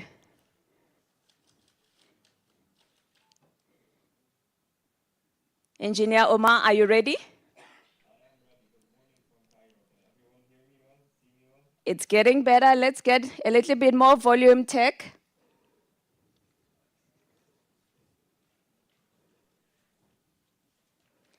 All right, we're ready for you, sir. Perfect. Awesome. Hello, everyone. Good morning.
And electrical devices such as washing machines, water heaters, refrigerators, air conditioners, fans, vacuum cleaners, lamps, cookers, microwaves, deep freezers, televisions, small home appliances, water dispensers, food processors and mixers, irons, and heaters. Over the past 60 years, we were able to manufacture over 130 million units of home appliances. We also have more than 40 factories in 4 different governments here in Egypt, with a workforce of over 45,000 people. Al-Arabi itself is a startup. We started as a startup in 1964. My grandfather and his 2 brothers started the company, only with 3 people. And fast forward to 2025, we employ over 45,000 employees with 40 different factories across Egypt. We also have a factory facility in Germany that we recently acquired. We also have another factory facility in Nigeria, in Lagos, and we have an associate office in Johannesburg in South Africa. So we are currently, our strategy is we're going global, and we're increasing our international footprint, not just in Africa, but all around the world. We will always remain the name that has the highest trust from customers and partners of success through our products and services for a better society. Out of our pursuit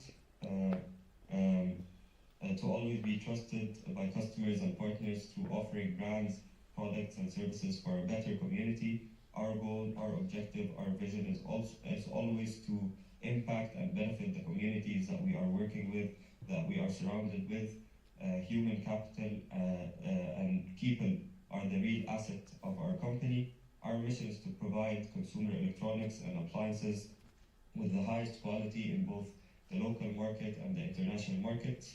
Al-Arabi is a leader in the local market with more than 38% of the local market share, and we are exporting our products. Can we go back, please, Suhail?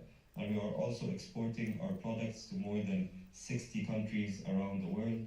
Our mission is to always to establish win-win business relationships, not just with our suppliers, but with our partners that we work with. We believe in ethics and in doing business with the highest degree of ethics, values, and principles, enhancing employees' effectiveness, productivity, efficiency, and satisfaction. We always aim to develop a distinguished family-like business environment as we are a family business, and also a startup that turned into a unicorn. So we understand how to support startups in growing their companies, and also supporting family businesses and supporting entrepreneurs to build their own businesses and to create job creators, not job seekers. So this is our mindset and philosophy at Al Arabi Group. We always maintain the core values of the organization. We always aim to work for a better community as a socially responsible organization. We are a people-driven company, and we also always look to maximize the company's values. As I mentioned, Al Arabi Group is the largest manufacturer of home appliances and consumer electronics in Egypt, the Middle East, and Africa. We generate revenues around $1.8 billion every year, with more than 3,000 partners and distributors locally here in Egypt. We also have multiple stores and multiple venues that we distribute our products from. Next slide, please.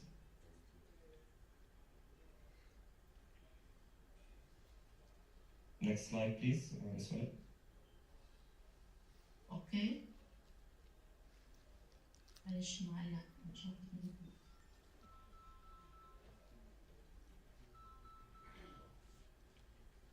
So we'll just reshare the presentation quickly. Apologies for technical difficulties. Okay, it's appearing there? Not yet.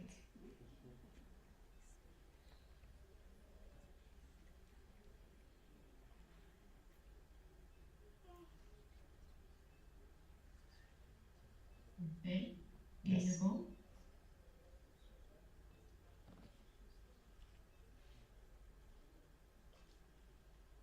It's appearing there?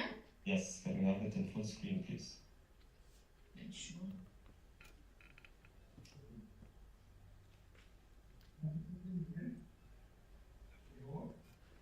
Perfect. We had the pleasure of hosting 30 students from South Africa here in Egypt for 30 days to provide programming on, as Ms. Martha mentioned, on maintenance, services, and repairs of home appliances. And also we provided them a non-technical training on the fundamentals of entrepreneurship, finance, and marketing. Our goal was to transfer our knowledge, transfer our know-how to the students from South Africa, so we could empower them with the power of knowledge, so they could take it back to their countries, build better communities, and be able to train the trainer approach, to train other people, whether through starting their own businesses or finding job opportunities from the knowledge that they gained from the training program here in Egypt. So I wanted to take you quickly through the program overview. Also, our goal was to empower the students with knowledge and know-how. Our goal is to create impact, add value, and benefit to the students that joined us for the program. Our philosophy is, as you all know, of course, the motto, teach a man how to fish. Give a man a fish, feed them for one day. Teach a man how to fish, feed them for a lifetime. So the idea of transferring knowledge, the power of knowledge that can create impact and create benefit, not just for individuals, but also for communities, not just in South Africa, but all around the world.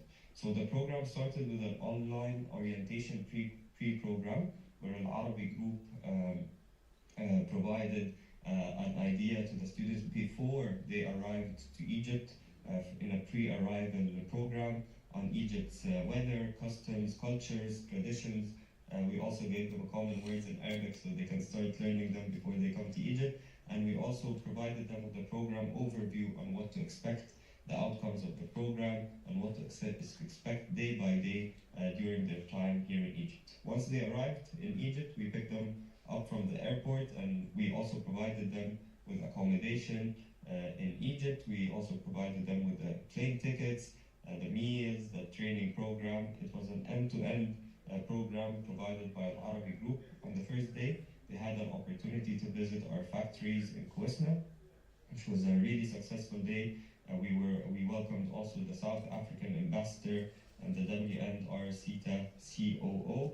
They were welcomed by my uncle, Engineer Muhammad Abdelgaid Al-Arabi, who is the industrial CEO of our company. We had the opportunity to tour multiple factories here in Egypt, producing washing machines, the factory producing washing machines. We also had the opportunity to tour the refrigerators factory. We also had the opportunity to tour the TV factory and other multiple factories. That was the first day. We also provided them with an orientation of Al Arabi Group, the scale of the business, and what to expect over the 30 days they spent with us here in Egypt. Then the training started, the real work started. We had 20 training days, 8 hours per day. Of course, we had to conduct pre-assessment theoretical tests before they started the training. And we also conducted post-assessment tests after they'd done the training, so we could see the difference of the knowledge and the know-how and how the success of the program and how the participants were able to understand and improve their skills from the pre and post measurements of the test. We divided the participants into 3 groups in the practical, experiential, hands-on training. We had a group that focuses on major home appliances, which includes washing machines and refrigerators. We also had a group that focused on small home appliances like microwaves, ovens, irons, vacuum cleaners. And the third group focused on technical training on audio and video products like the TVs and the speakers and many more products. Also after the program, they were, apologies, before the program they had the pre-theoretical written test, which is the pre-assessment, and also they had post-training practical and theoretical evaluations. As I mentioned, we also provided the participants in non-technical training. This was 6 workshop training days, 8 hours per day.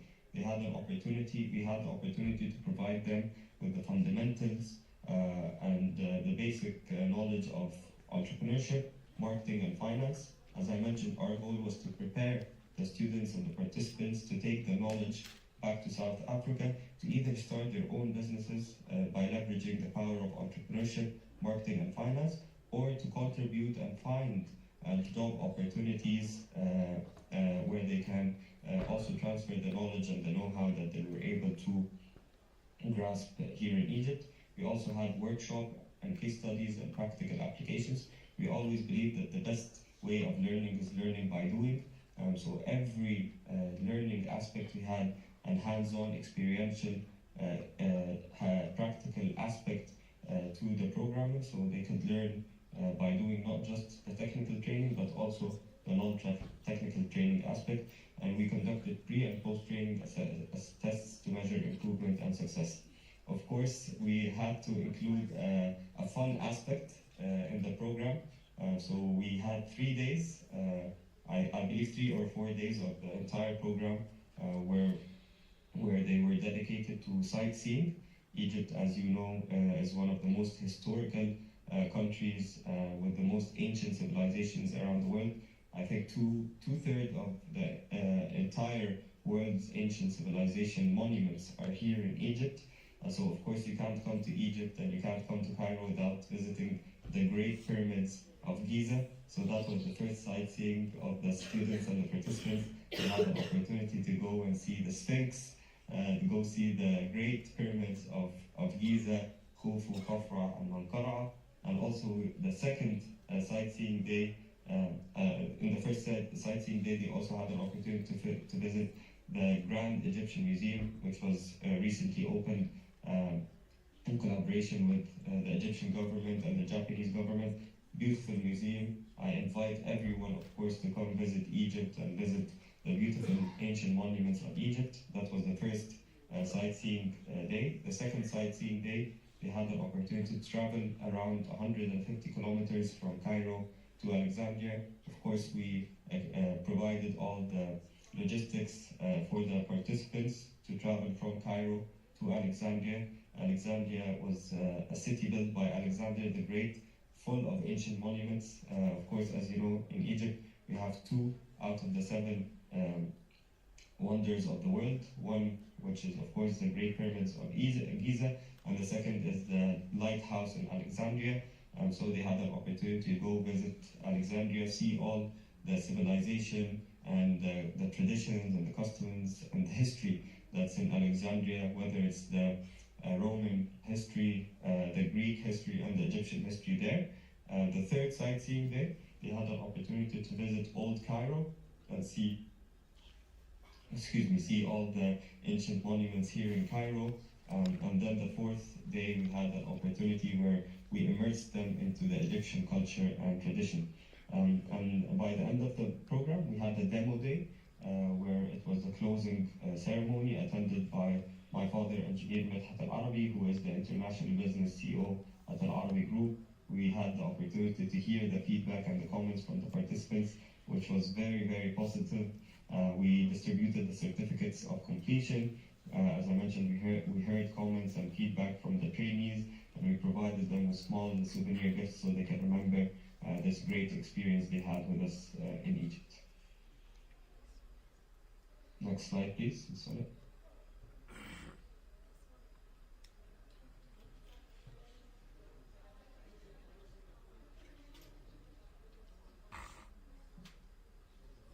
Next slide, please.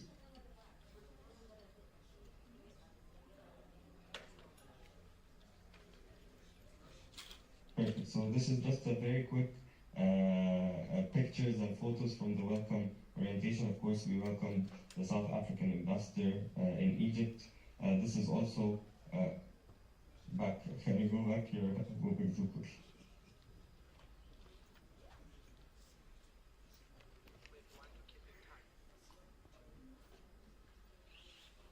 So can we go back, please, to the first slide of the welcome orientation?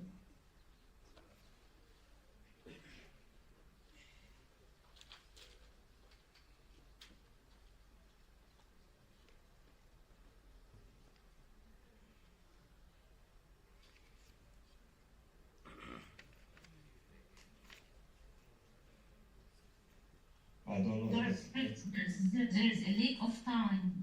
Yes, I think your internet connection is not the best. Yes, there is a lack of time.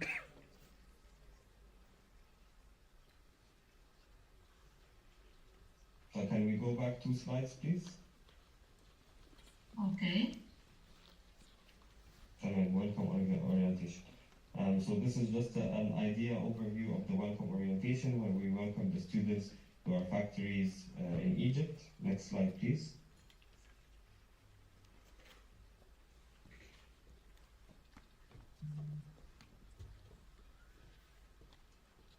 It's taking time. I'm sorry for the connection, but it's taking time.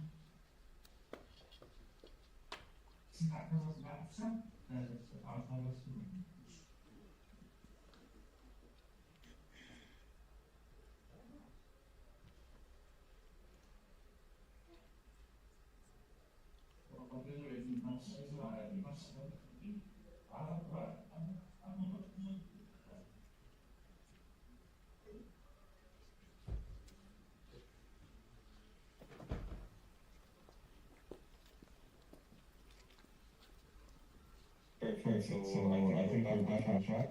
This is just an example of the photos from the sightseeing activities. As you can see, the group was very happy when they visited the National Museum of Egyptian Civilization, the pyramids, and their visits in Alexandria. Next slide, please.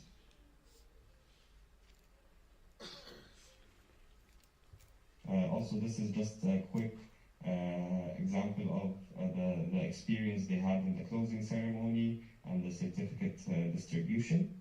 Next slide, please. Okay.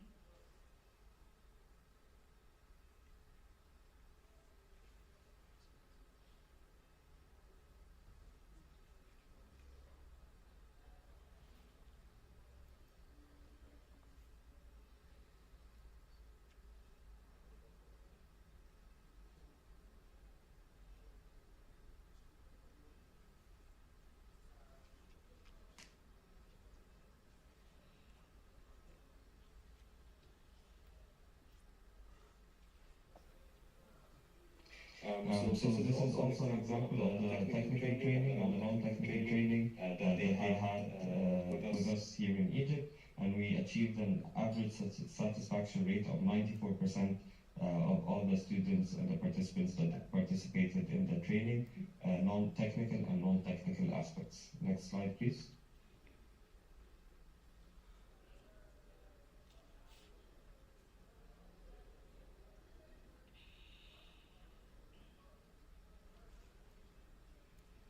This is also an example of the accommodation that they had the opportunity to stay at with us here in Egypt, provided by Arabic Group, of course. Next slide, please. We also had great feedback from the students. I believe the next presentation will be the students speaking about their experience, so it's better to hear firsthand from them. So we had a volunteer from each group talk about their feedback. So we had the first group with a volunteer that talked about their feedback about the experience in the program, the second group also, and the third group.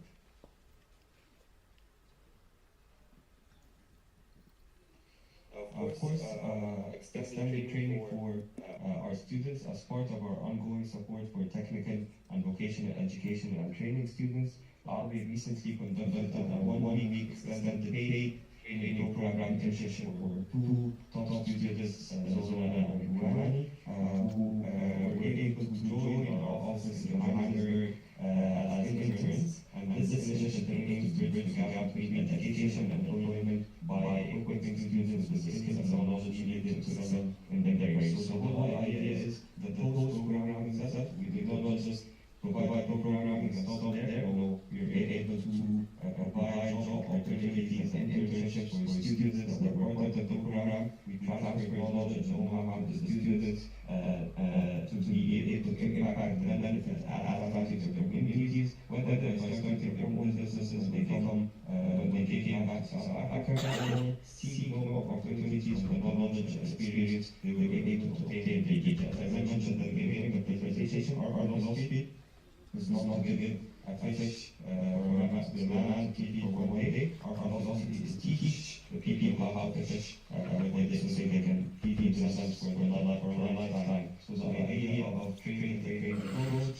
the multiplier effect, where you can provide knowledge and know-how to 30 students, these 30 students can take the knowledge and experience and know-how back to their communities and teach more people to have a bigger impact on society, whether by creating their own job opportunities or seeking job opportunities in existing companies.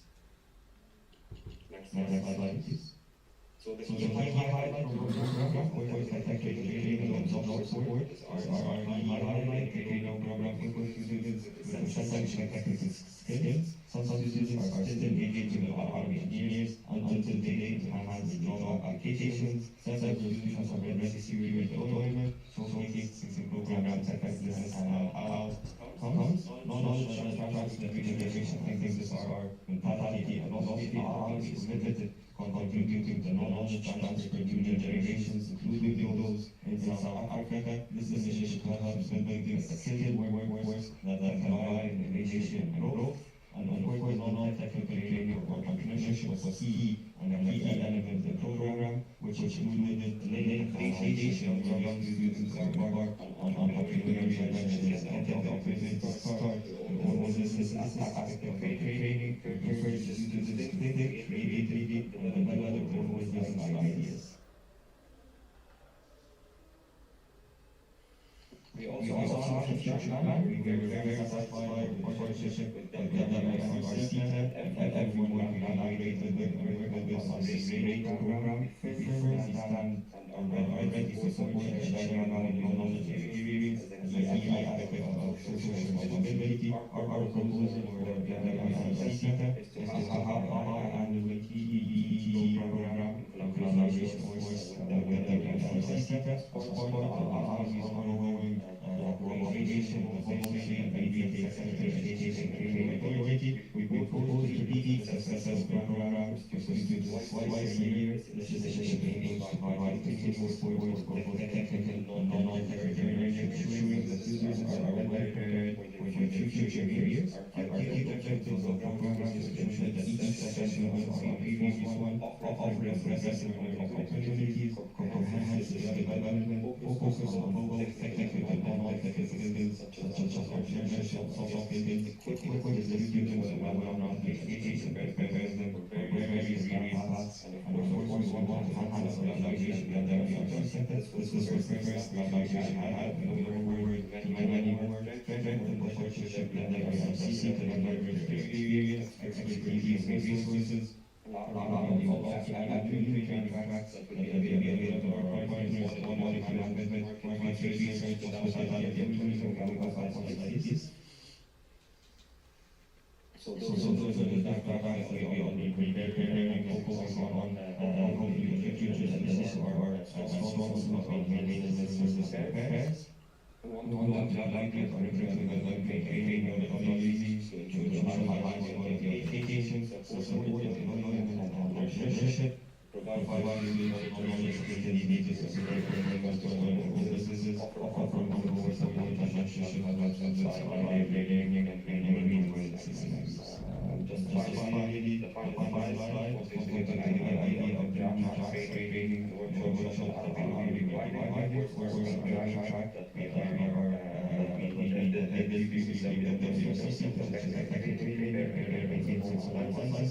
also ready to provide training research state-of-the-art research methods and surgery more than 100 engineers that develop products both hardware and software. So we're able to provide training, R&D, research, already to provide training on information technology, on biomedical training. We also have one of the biggest hospitals here in Egypt, hospital, more than 400 beds, JCI accredited with Japanese experience, German facilities. We also already provide training on quality management, hospitality and hotel management, manufacturing, supply chain management, e-learning, and of course soft skills training we provide to all these courses. Courses will be customized according to the needs of the institutions or partners that we work with. Finally, we continue the evaluation of all of you attendance today, our trusted partners of success at W&Rseta. We are able to build strong partnership between Egypt and South Africa to fulfill our Pan-African dream, to help our continent rise and become more leading by introducing minds that are able to shape our future. We look forward to the future, of joint successes, and just finally, from the bottom of our heart, thank you all for your presence today and for inviting me to speak with us. Remember that your attendance and support is highly appreciated. Thank you all, and I hope you have a great rest of the day. Thank you so much. Thank you very much for the great presentation, and thank you for hosting us. Thank you, Mrs. Marta, for this great day and great presentation, and hope to see you soon. It's my honor. Thank you very much.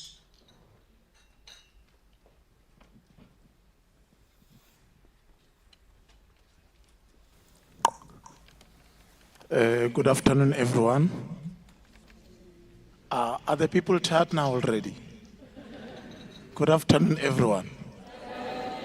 Thank you very much. My job is the most simplest one. You know, I was told that your job is the simplest. You don't even need a script. All you do is to introduce or let the students come up the stage. But before they come up, I just want to say that the job that is being done by the wholesale and retail SETA, it's so big that you cannot even compare. These guys are doing a great job. Can we give them a round of applause, please? And the reason I'm saying this is because I'm also a product. Pratom, I'm the product of ILDP. But when we did ILDP then, it was in 2012. And today I'm proud to still serve the wholesale and retail SETA. And I see a couple of guys there, and I see a couple of guys that are sitting here. And you know, when I listen to Omar talking about your journey, And when I've listened to a couple of guys already that were talking, I was saying to the CEO outside that all I wish to see is that few months, few years later, when we see all these students, some of them are telling us they are CEOs, some are telling us they've got businesses, not even one that will say, I'm sitting home. Not even one. I've seen the amount of monies that were invested in these programs.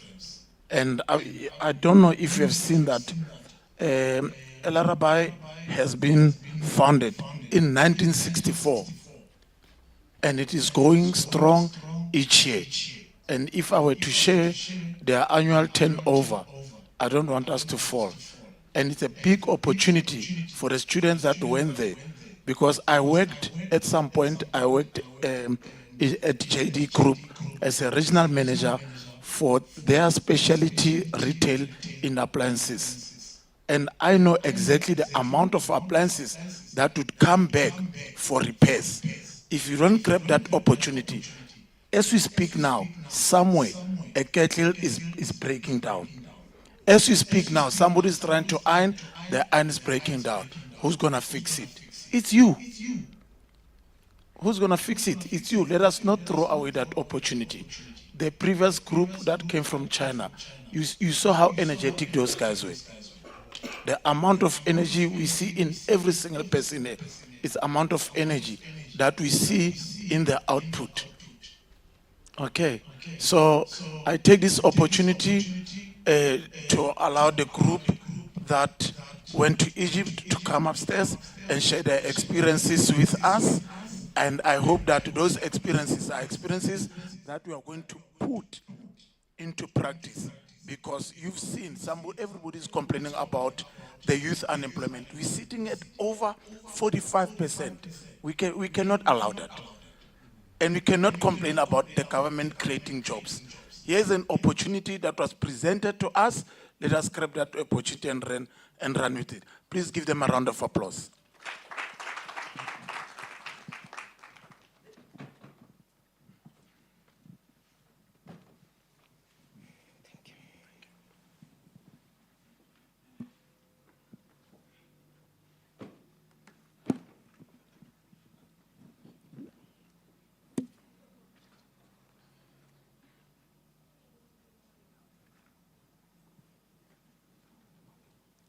Good afternoon, ladies and gentlemen. I am Tsolinhlanhla Cele, a graduate from SID TVET College. I was so happy when I was watching the video, and one of the students from the designers said from Potchefstroom, and I said, homie.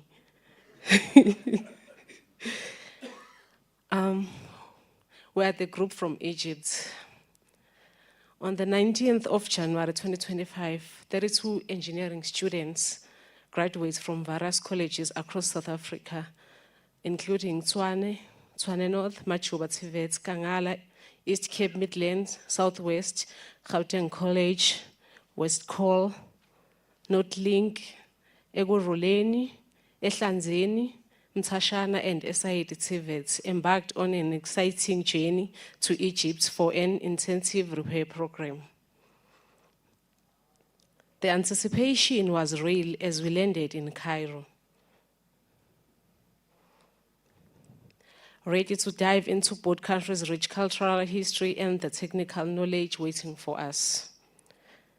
We were welcomed with warmth and enthusiasm by His Excellency Mr. Tsigi Mashimbi, the South African ambassador to Egypt, alongside Mr.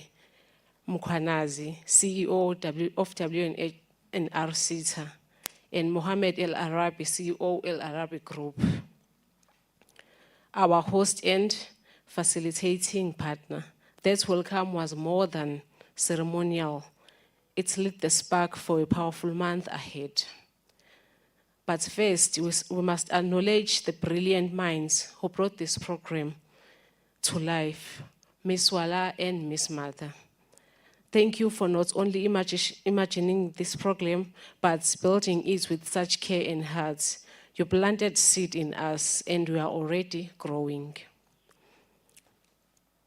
Gratitude also goes to the W&Rseta, Arabic group, and all the teams behind the scenes who made this dream a reality. We were split into 3 groups: gray, white, and blue. The gray team worked hard on mastering small household appliances and TVs. We tackled devices like kettles, irons, blenders, microwaves, vacuums, learning to diagnose problems in motors, switches, and circuit wiring. I'm proud to say our team brought an unmatched focus and quiet resilience to the repair benches every day. We became known for our teamwork and steady progress. The journey had only just begun, but our determination to make the most of every moment was clear from day one. Now, what this means for South Africa and Egypt, it means strengthening bilateral relations. These training programs represent more than just a technical exchange. It's a bridge between South Africa and Egypt. It shows what's possible when two African nations collaborate with purpose.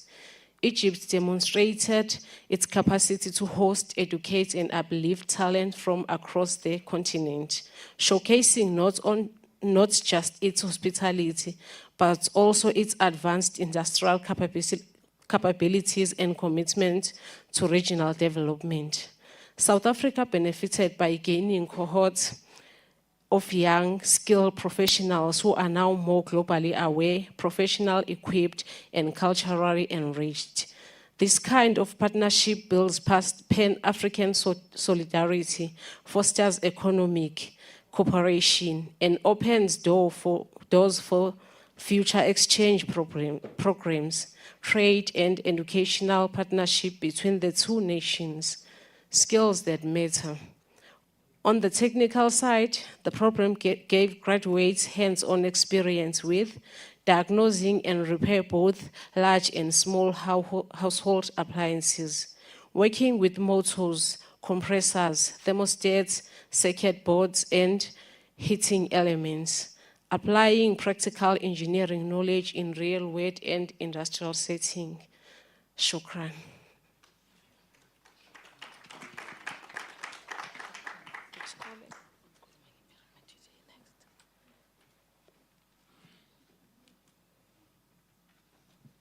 Thank you, Tolintlanhla. My name is Linda Gushlem, and I had the pleasure of representing the Y team during our incredible journey in Egypt. As a proud member of the Y team, I can say we were the heavy-duty team, literally. Our focus was on the huge household appliances, your fridges, your washing machines, and stove tops. We dove into compressors, thermostats, heating elements, and circuit boards. There is just something empowering about opening a bulky appliance and figuring out how to make it run again. We didn't just fix machines, we built confidence in our ability to solve problems that matters in people's homes.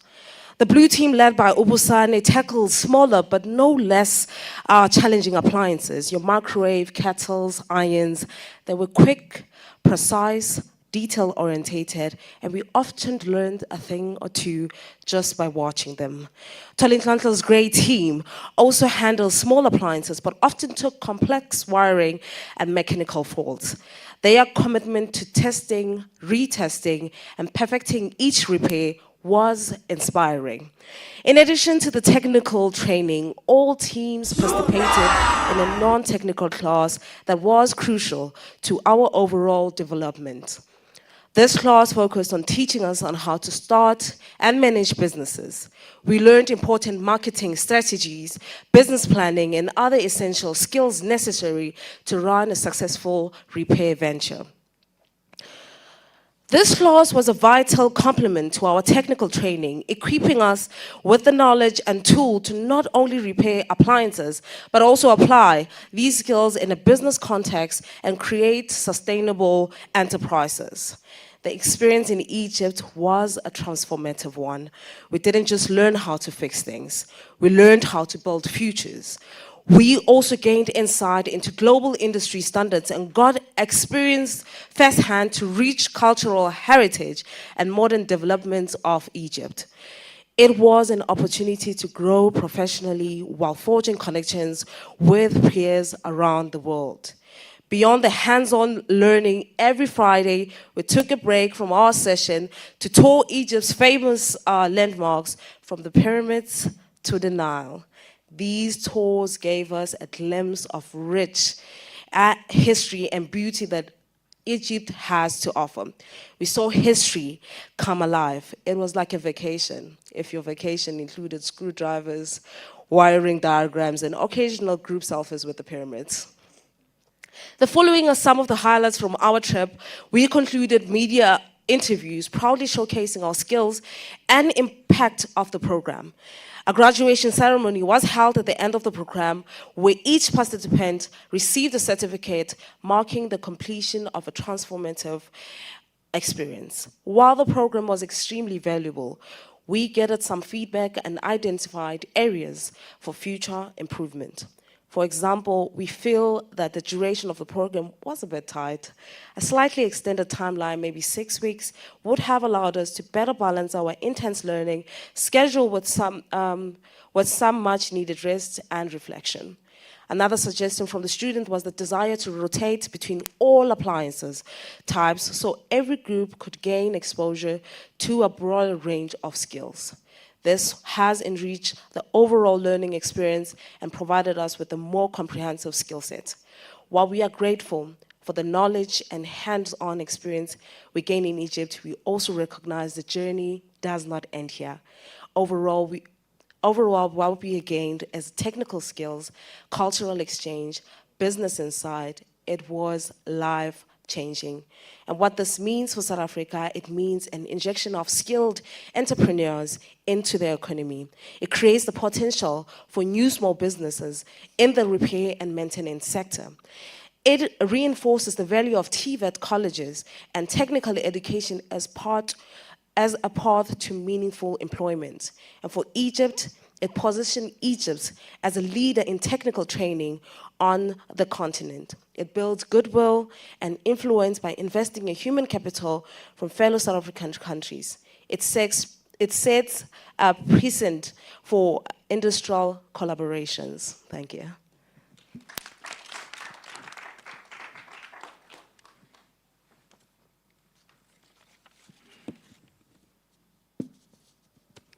Good afternoon, everyone. We are honored to stand before everyone to witness and share the experience we had in Egypt. My name is Busiso Chawuka. I would like to share where our journey can be favored in terms of what we have achieved so far, and also the challenges we occur.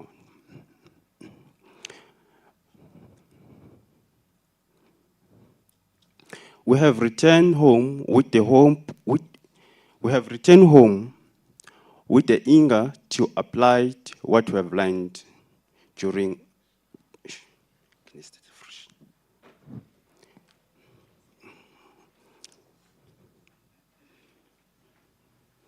We have returned home with the eager to apply what we have learned, but challenges caught with us. Among the 32 graduates, some of them succeed into further opportunities, and 4 managed to register their own businesses, which they are still striving to establish. The major challenges we are facing that can shut our hopes: lack of tools. We don't have tools. Some of our devices are sensitive, so we need proper tools to work through them. Starting up findings. We need to own lands, and also we need to have building in order to establish our companies or our businesses. That is why we're asking for your support that can turn our training into transformation. Imagine with your little support, what we can do. We can create job opportunities, meaning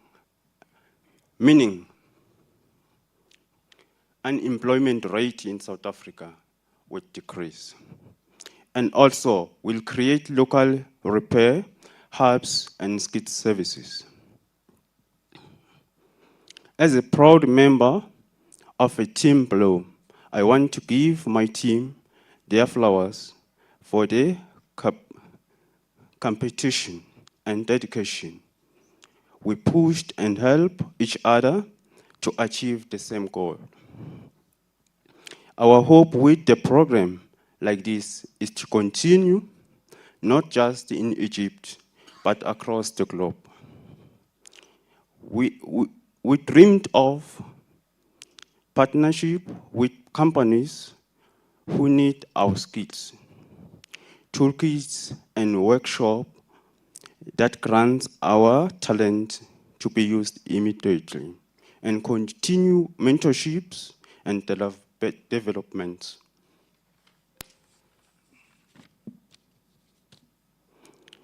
Our heartfelt thanks goes to, once again, Ms. Wala and Ms. Mata for thinking big and following through. The W&Rseta and Al-Arabi Group for investing in our potentials. His Excellency, Mr. Ntsiki, for representing South Africa with pride.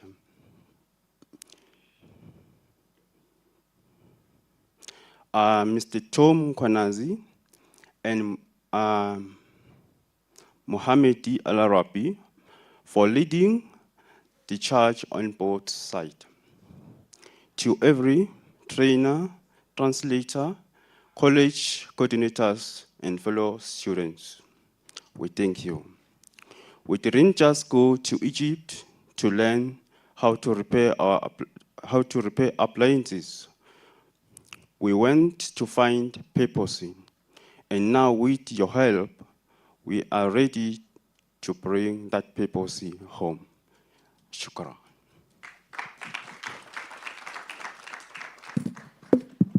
Ladies and gentlemen, I know what it took for Busani to stand there. He's an introvert, but we are really, really so proud of him because today he has just opened a construction company. So that is something that we need to applaud. So well done, guys. We are truly, truly proud of you. They are representing 32 graduates from TVET colleges all over the country. So panel, any wise words for them and some advice, please? Or do we start a take-a-lot this time around? And please keep it to 2 points this time. In the interest of time, please. Thank you. No, thank you very much, and well done, Busani. We triumph when we conquer our personal fears, and I think that's a testament of success. There's only one thing I really want to say. So one of the things that comes with e-commerce is the high returns rate. The return rate in e-commerce is much higher than what you've got in brick and mortar retail. And we have a lot of stock. We sit on average with around 400 million rands worth of stock of returned products, many of them because they are broken.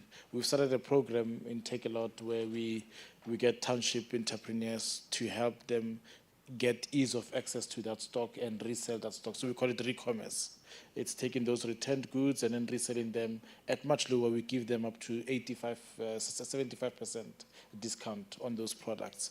And when I look at this and what these young people have been able to learn, what I would like to put on the table is a potential partnership and collaboration between Take a Lot and the SETA, because a lot of those items can do with fixing and then reselling. And then the guy we're currently doing the program in Vosloorus, and with the impact of what we generated over 500,000 in 3 months in the stuff that is selling, and I think there's an opportunity for entrepreneurship, partnership on that program for us to scale it with you guys. Thank you. This is why you are here. So we've got another collaboration. And I know you've had a very close interest. So this is the one man who has been bugging me about this program. Let's see. Yeah, thanks, Martha. I mentioned earlier on that I was, in contact with China, but in South Africa, I actually work for the Skyworth company.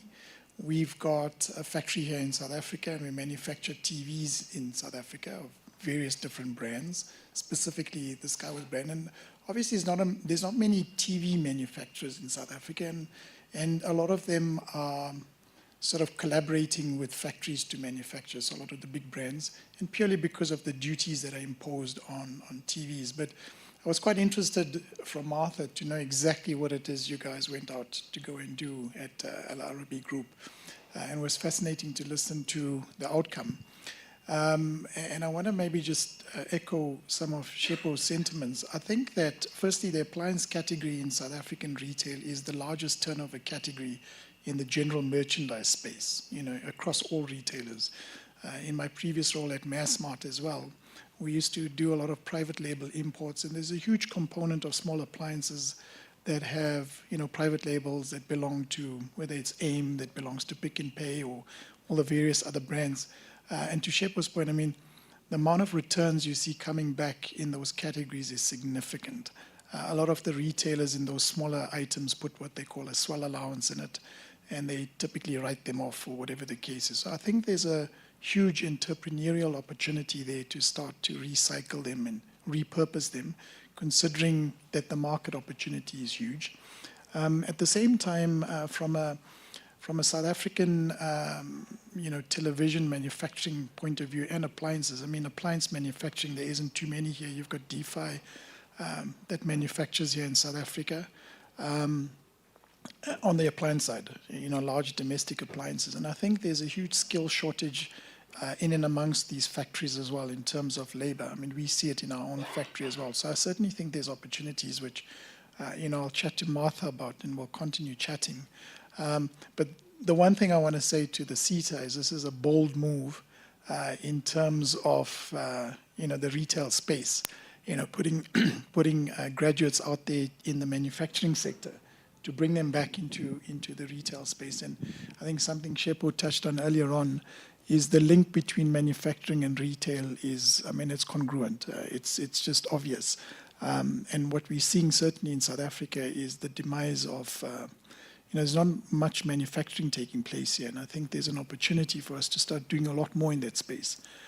So congratulations on your achievement, and hopefully we'll continue chatting. I think there's great opportunities to see how we can get you guys up and running.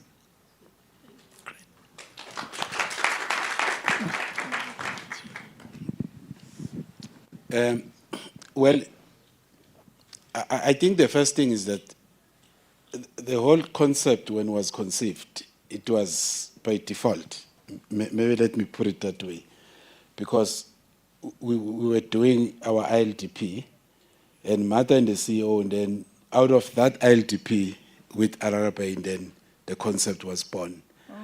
Obviously, what we are trying to say is that the lessons that we're learning will obviously reshape it differently in terms of the duration. We just thought at that particular moment that probably 30 days is enough, considering that it was a new space that we were venturing into. And secondly, the resources in terms of the financial investment, we were limited as a SETA then.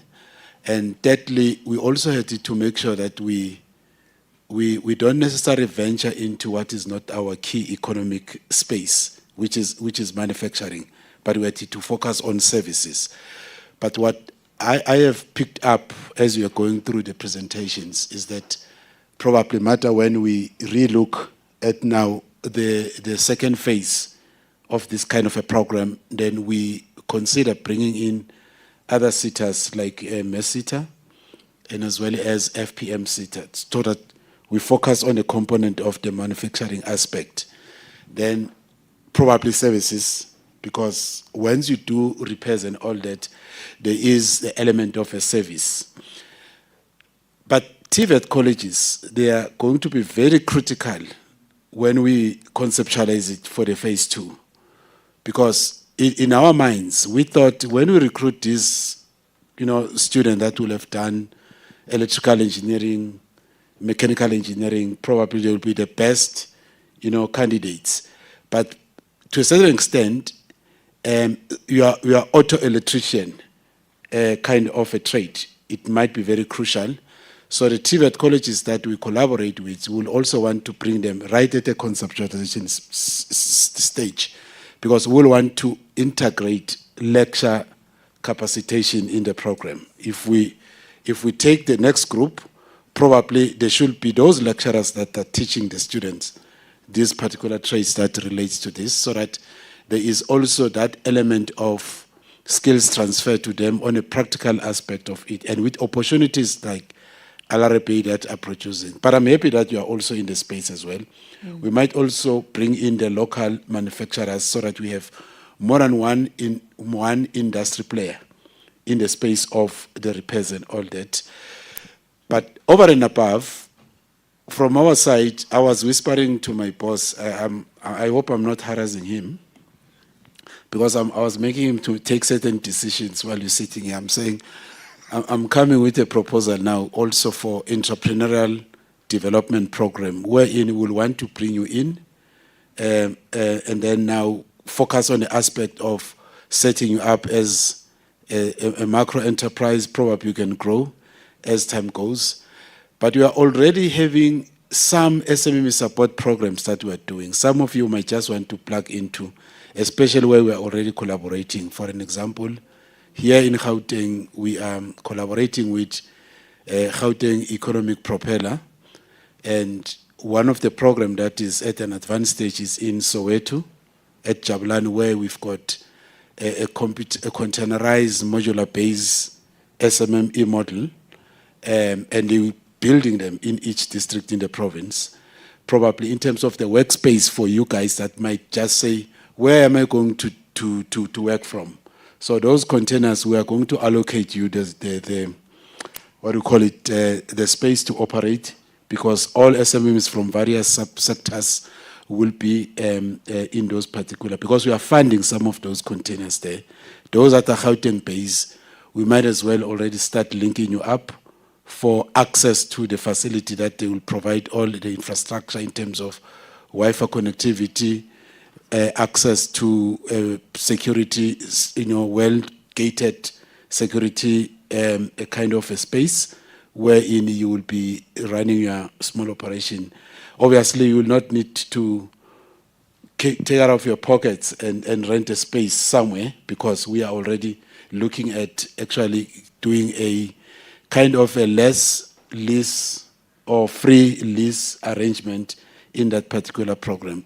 But obviously, those that are in KZN in Cape Town, we are engaging with the departments there of economic development and as well as NatWest, and the role of the universities in this whole SMME development. We're also trying to bring them in, because there's a lot of research, there's a lot of intellectual capital that is sitting down there. So that collaboration, probably in a second phase, for the new group that we are going to take, we are going to expand it. But for you that have already gone through the program, we'll want to put you into this entrepreneurial program and facilitate it and see how to plug you in, like the program that we are doing currently with Gauteng Economic Propeller here in Gauteng. Probably for those that are close, you might just come in. But I'm happy, and the positive outcome of what you are actually sharing.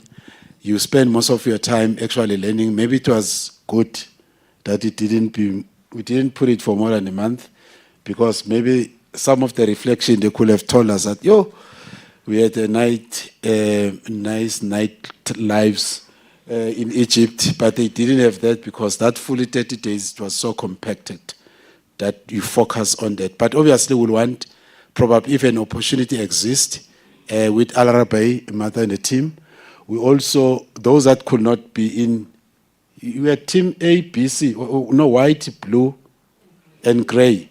So those that might not have been exposed to a white team, probably if there's a way, we can then, rotate, so that in a value chain, you are able then to actually do almost everything from white, gray, and as well as a blue.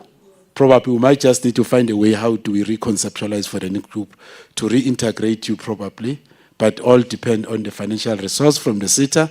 But bringing in the TVET colleges, bringing in other role players and the local industry players, probably we can look at the co-funding model and still reintegrate you back to do other components that you have not done. Thank you.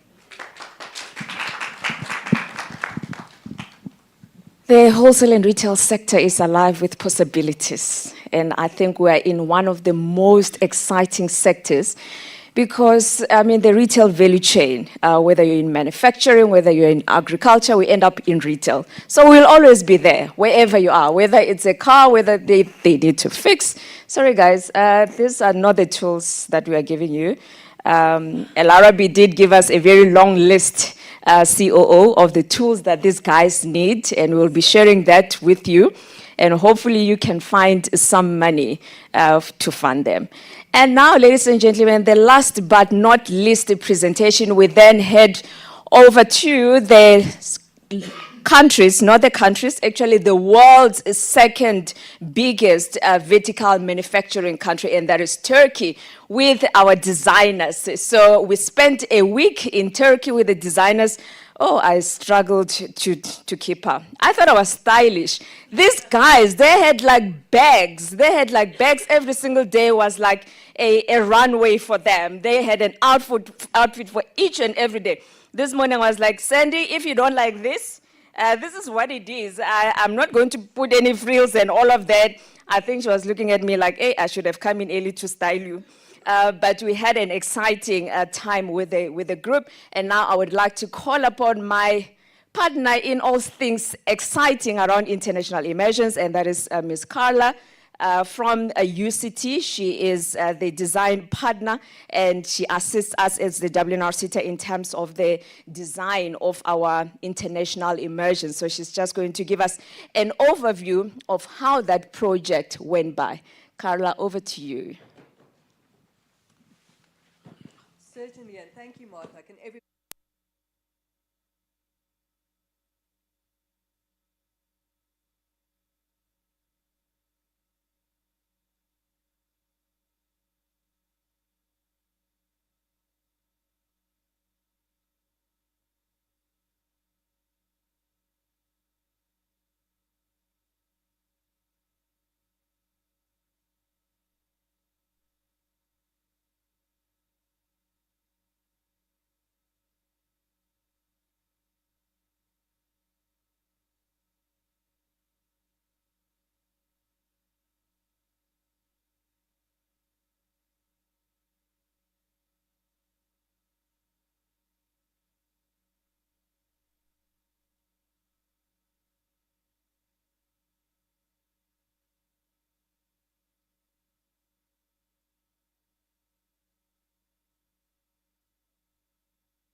Went to Turkey, why not take these 5 designers with? That was such a brilliant idea and opportunity that we just really jumped on it. So Martha already said we went for a week. We took 5 designers. That happened in February, which was also incidentally the coldest time of year. We trekked through rain and snow. I see Tom smiling. He might remember the sightseeing day at the Hagia Sophia where we had to buy raincoats and gloves just not to get soaked. But adventure was had, but just to walk through some of the objectives, really, it was to facilitate high-level engagement between these designers and local Turkish designers, for them to meet their peers, but also to meet global fashion businesses, to be inspired, but also to get an understanding of the Turkish retail ecosystem, because it is such a sophisticated market with so many lessons. And establish those strategic partnerships. Last but not least, when Martha and we were brainstorming about this, we said this is not just an immersion. They're not going to go and visit. It's also something which should have immersion support to really help integrate and land those learnings. So I think today is so exciting for us to see how that has truly landed. So as you can see before, I really appreciated the presentation by our Egyptian colleagues, just to really talk about how important it is to have that integrated learning journey, where you start with the orientation before, you arrive prepared, it's very clear what you're aiming to achieve, and then to come back and to plow those learnings back into a set of very deliberate questions and business plans that our stylish friends developed. If I knew we would have such a wonderful video giving an overview of the Turkish visit, I wouldn't have bothered preparing these slides. But just to give you a little bit of a taste of what we did and go experience, we had the privilege of going to Ramsey, which is an iconic Turkish menswear designer, and really a family-run business that has survived for now generations. On the next day, we had an opportunity to visit the Turkish Clothing Manufacturers Association, because in Turkey, you do not get to that level of sophistication in a sector if you do not work together. So some great lessons there. We also visited Cotton, which is an iconic Turkish brand, really known for their innovative selections, and we really received deep lessons on marketing and how to partner, form innovative partnerships, use social media, and more. Then we went to Gizier Gate the next day. I don't know if anyone here in the audience remember the Young Designers Emporium. Yes, now just think of that, multi-brand showroom, but next level. And we also visited the IFCO Fair, which is the premier fashion trade fair in Turkey. We had an opportunity to meet the Istanbul Apparel Exporters Association, again, just getting to understand how people work together to get to those numbers that you saw on the first slide, that level of export success. We visited the Istanbul Moda Academy, which is a fashion school really looking at cultivating the talent needed to drive the sector. And finally, I think our designers really enjoyed this last visit with Metap Eladi, a local designer who invited us into her studio. Beautiful. We sat there having macaroons. Thank you, Martha. Just really lovely. And I believe even Martha was gifted some. You have a knack, Martha, for securing beautiful garments from designers. And on the last day, we really focused on the cultural immersion, also understanding this market, buying and selling going back for many millennia. So, enough about me. Thank you very much. I'm now going to give over to the stars of the show. Please welcome our 5 designers. Thank you so much.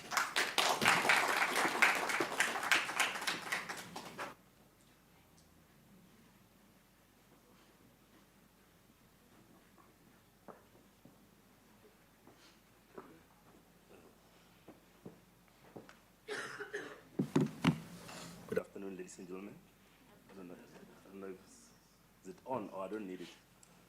Okay, my name is Oleli Dimu. I'm a founder and the creative director at House of Ole. And right here next to me are my colleagues.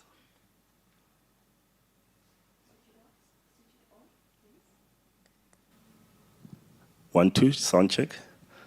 All right, my name is Oleli Dimu. I'm a founder and a creative director at House of Ole. We are based in Paulshof, originally from Bloemfontein. So right next to me are my colleagues. We have Sandy Mazibugo and Bobomoko, and our other colleagues couldn't make it due to other commitments. So with us, it was very interesting because I believe we went to Turkey at the right time, where we were literally immersed into a cold weather and rain, but most importantly, we immersed into a beautiful fashion space where we went to learn how the giants of the industry, I mean, the one brand that we went to visit, they supply over 100 stores in Turkey alone. You know, it took me back to my Loction Culture days. I used to be a creative director at Loction Culture, where Lokshin Culture used to supply over 100 stores in South Africa. So it is possible, we can do it, and I think the opportunity sort of brought the reminder that if we work together, we can do anything that we put our heads into. And I just want to thank our sponsor, W&Rseta, and the GSB UCT. Thank you so much for the great opportunity. I've been to Turkey for a few times in Turkey, and not for once have I ever sat with such important people and big people like the CEOs in the giant industry. And through your intervention, we managed to sit and ask questions, and they open up all the secrets and trade secrets, how they achieved what they have achieved and everything. And it wouldn't have been possible without your intervention. Thank you so much. Before any waste of time, I just want to also introduce the name of the group. We call ourselves F5. The name came after we came together. And this group was put together by W&Rseta guys, and I think they chose the right team. Can we give them a round of applause? So the next time you see us, you call us the F5, which is Fashion 5. All right. So let me tell you a little bit about House of Ole. We started in Bloemfontein, moved to Joburg, and I went to the UK, studied tailoring. We specialize in what we call the wearable art, meaning we fuse fashion and art. And one of many things that I do, I had a TV program called Raw Silk. Raw Silk was a fashion entrepreneur program on SABC1, where we take designers from all over South Africa, brought them to Joburg, gave them challenge and eliminate.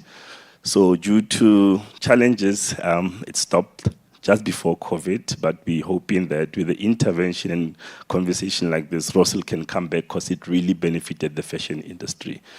We do tailoring, we do couture, and we also do corporate clothing. I'm going to pass over to Sandy to tell us more about House of W&Rseta. Thank you, Ole.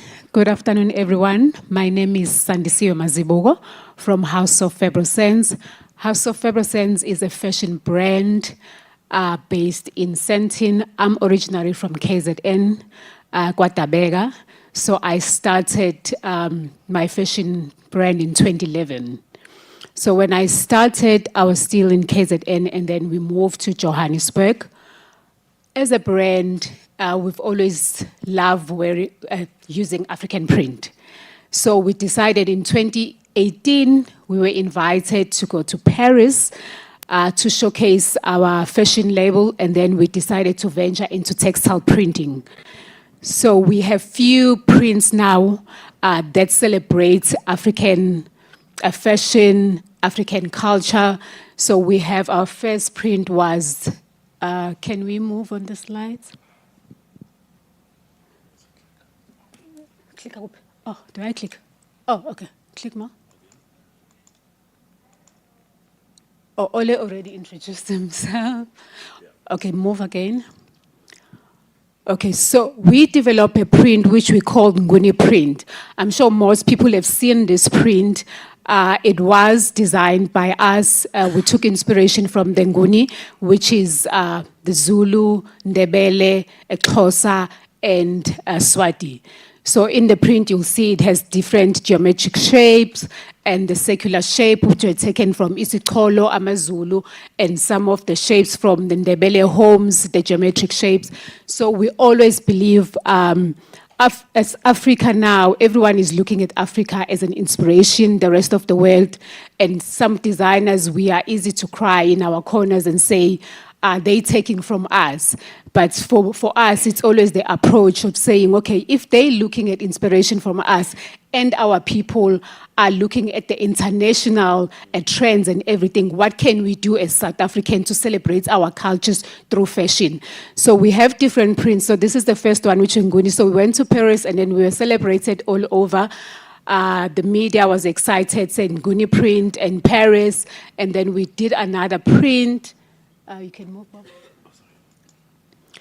So we have another print which is Venda and Tsonga, Sebeti print. So this one, this side is the one which is celebrating the Tsonga and the Pedi. So you'll see with the colors that we used, they're very bright, vibrant people, and you've got the circular shape of the Shibelane and some of the floral elements that you find in their fabrics. And we've got the Venda print, inspired print that side.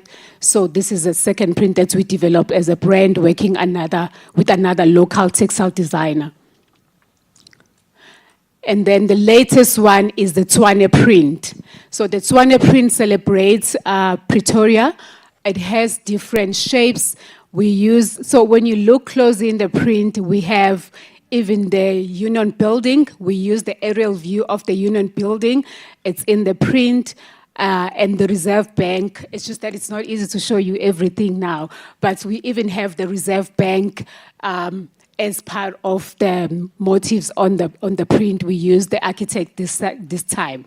So for us, it's just to showcase our beautiful country through our culture, through the architect that we have, the beautiful building, Pretoria being the highest building, Union Building. So we thought it would be great for us to celebrate that through fashion. Like that dress that you see over there, it's with our Tshwane print. I'm sure people can be able to see that afterwards. So it was a good celebration. It was a good program to us because as a designer, we've worked so hard over the years and we've built a brand. We've taken ourselves to the international stage without any sort of funding. We've done that because I believe you need to start. If it's your vision, if it's your baby, you need to start rather than going to cry other people and say, please help me with this. So my motto is always start and the right people would find you. We've got social media nowadays. So you put your work out there and then the right people would find you, like how the W&Rseta found us and we became part of this program. So these are some of the people that have worn our clothes. Latest, the minister of our minister there, Minister Patricia Delin, yes, wore our dress for the sauna, which is, I think I love what they're doing, where they're celebrating South African and the members of the parliament are not forced, they're encouraged to wear South African labels. So she came to us to be dressed by us. So thank you. Amazing stuff, amazing stuff. Hello everybody, my name is Bobo Moko from Moko Originals. I am honored to be standing in front of you today and sharing some of my insights from the Turkey immersion trip put together by the amazing wholesale and retail Seta. We are really, really grateful for the opportunities that you've brought forward for us. Just to give a bit of background about myself, I founded a leather and accessories brand called Moko Originals. We design and make leather accessories. We make leather bags. We make leather shoes. We make leather sandals and belts. Our readily available item can be found at Mall of Tembisa, where clients walk in and they are able to shop our readily available items. We also have an option of bespoke, where customers come in, they want something designed according to their specifications. We are able to design that for them. Our products are inspired by the everyday person, really. Gender neutral, genuine, good quality, and very comfortable. Walk in, get yourself a pair, and it is as simple as that. It's for the everyday person. That's what inspires me personally, and that's what inspires the brand. I'll hand over to Mr. Ole to give you some of the insights that we have learned and put together as a collective in Istanbul. Thank you, guys. Okay, I won't miss opportunity to show my products, so can we go back? So that's me. It's one of my prints. So the process there is I paint on the canvas first, and from the canvas, I convert it into the fabric, hence the wearable art. So we have few, I won't mention all of them, but those are some of the people that wears my brand, the late AKA DJ Tira. We have, who else is there? Kulichana. Yes, yeah, so those are some of the celebrities. Also, we have opportunity to dress the Minister of Small Businesses, Minister Stella Ndabeni, one of the few that really walks the talk, and we really appreciate the support. And yeah, some of the things that we do. We also dress the Banyana Banyana for the World Cup, guys, okay? So big up to us. Okay, there is the product, some homeware, okay? So let's talk about the highlights, some of the highlights in Turkey. I think for me, one of the highlights is the fact that we managed to sit on a table with one of the companies that really inspires me, which is Ramsey. You know, some of the brands that supplies the world, and they have over 100 stores within Turkey itself, and it's sort of, you know, inspired me to think big and see how we can collaborate, and we've already started the conversation. And yeah, it's inspiring to see how Turkish people as well also believe in their products, and they support and they buy local, which is my request this afternoon. Please buy local. And can I see by the show of hands, how many are wearing local products today? Local, local, local. Please, guys, we need to change, because local is lekker and it creates jobs, guys, you know, and, you know, through some of the programs that we are planning, I think it will help with some of the societal ills, like teenage pregnancies, like, you know, a whole lot of things that, you know, really the platform is not about. So some of my highlights was that sitting, you know, with great men like this who build this company and is still going strong. I don't know, you want to share your highlight? Some of the highlights as well, when we're in Turkey, we realize the support that they receive from the government filtering down. So as designers, we would love to collaborate and work together. We witnessed like a beautiful store. We went to Gizia, which was an amazing concept where we had designers showcased very nicely in a retail environment, because some of the challenges that we have here is when we are in retail, we're not showcased well.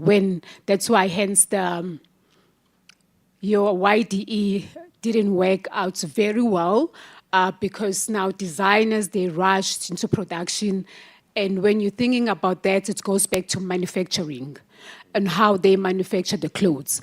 Because if you're putting a young designer and giving them space to retail, now the problem becomes with the manufacturing. Do they have that, the facilities and everything they need for them to be able to produce in numbers? Because in our industry, as much as it's been said now, we need to slow down fashion. It's fast fashion. It's fast fashion. But there's another factor that we still, that link of saying, okay, slow down fashion, but still creating jobs. At the same time, because if you are in retail, customers want clothes. They want, I mean, with the social media influence, people want clothes everywhere they go, like they want new clothes. We have tried as a brand to introduce the rental services so that people don't rush every time to buy. They can be able to rent some items, but reality of the matter, we are dealing with people who are like very much fashion forward nowadays because of the influence of social media. So it is a fast-paced industry.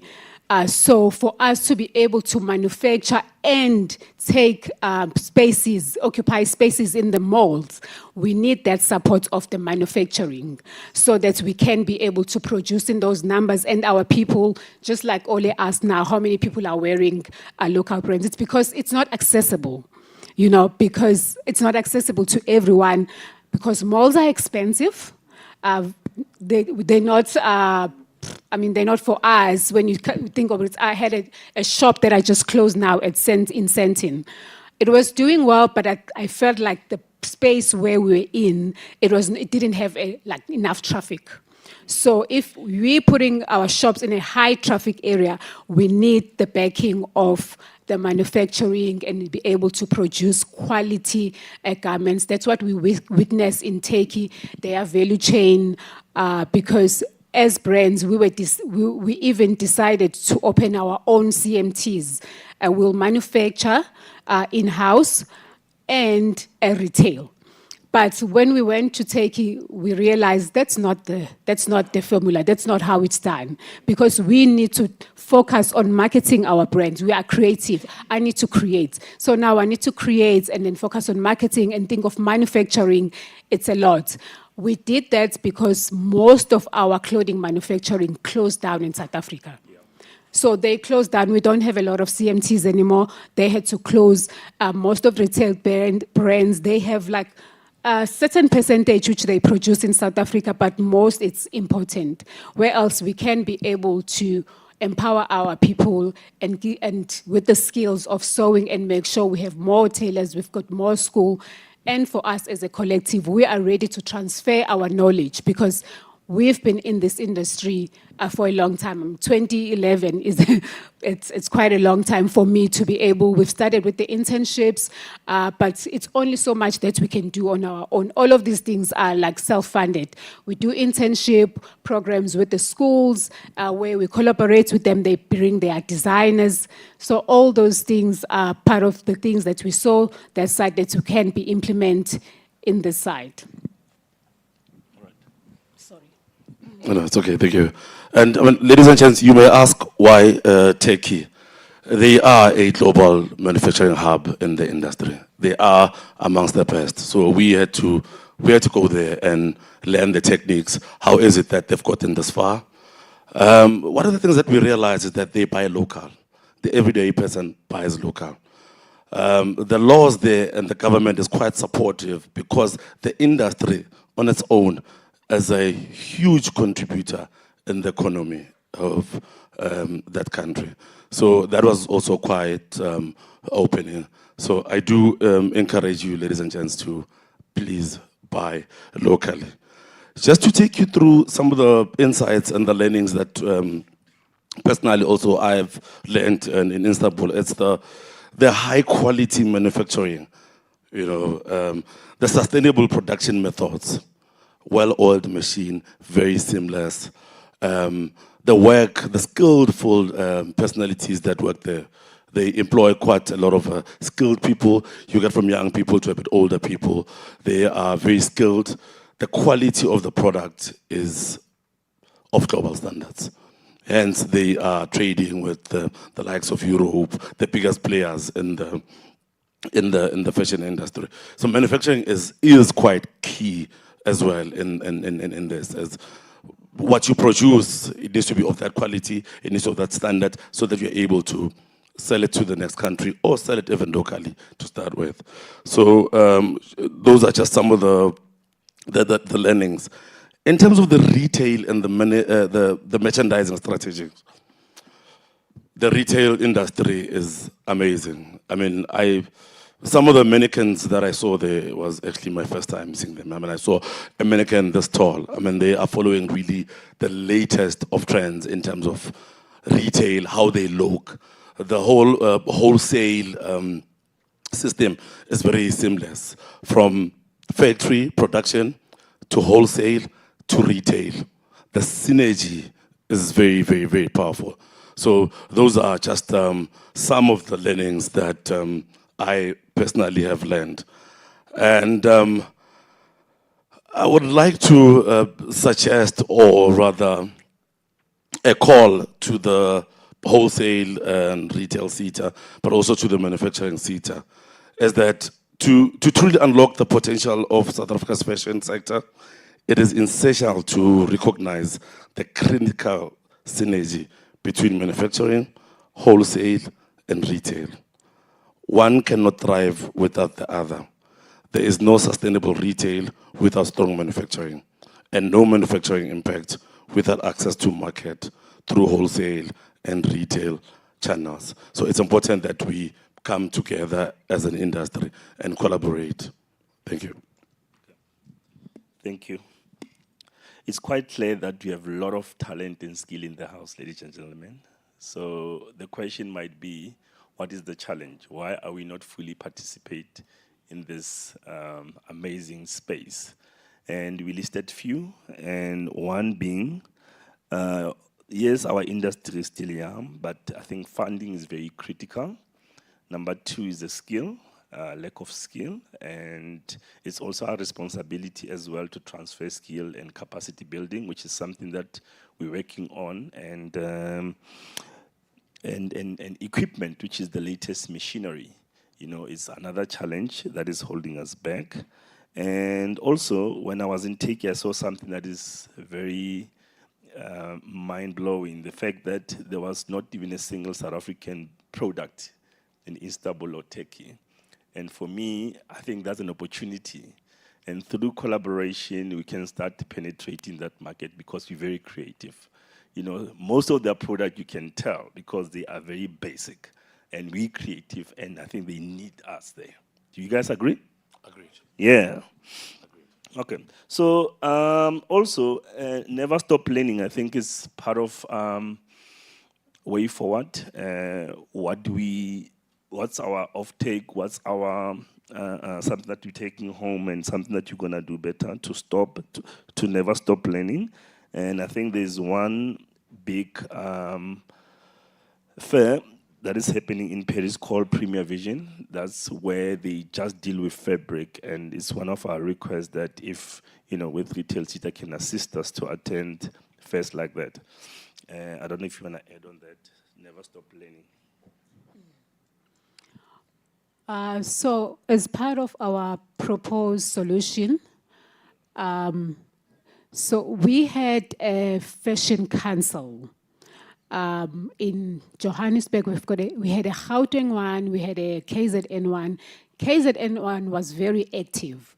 There are a lot of designers that came out from that, but I'm not sure what happened. It's also closed down. It's no longer working. And then Johannesburg as well, it's no longer here.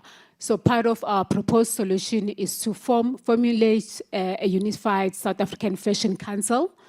That will help us to protect, first of all, we need to protect our designs because our designs are counterfeited everywhere. When you go downtown, like your small streets, you find local brands there.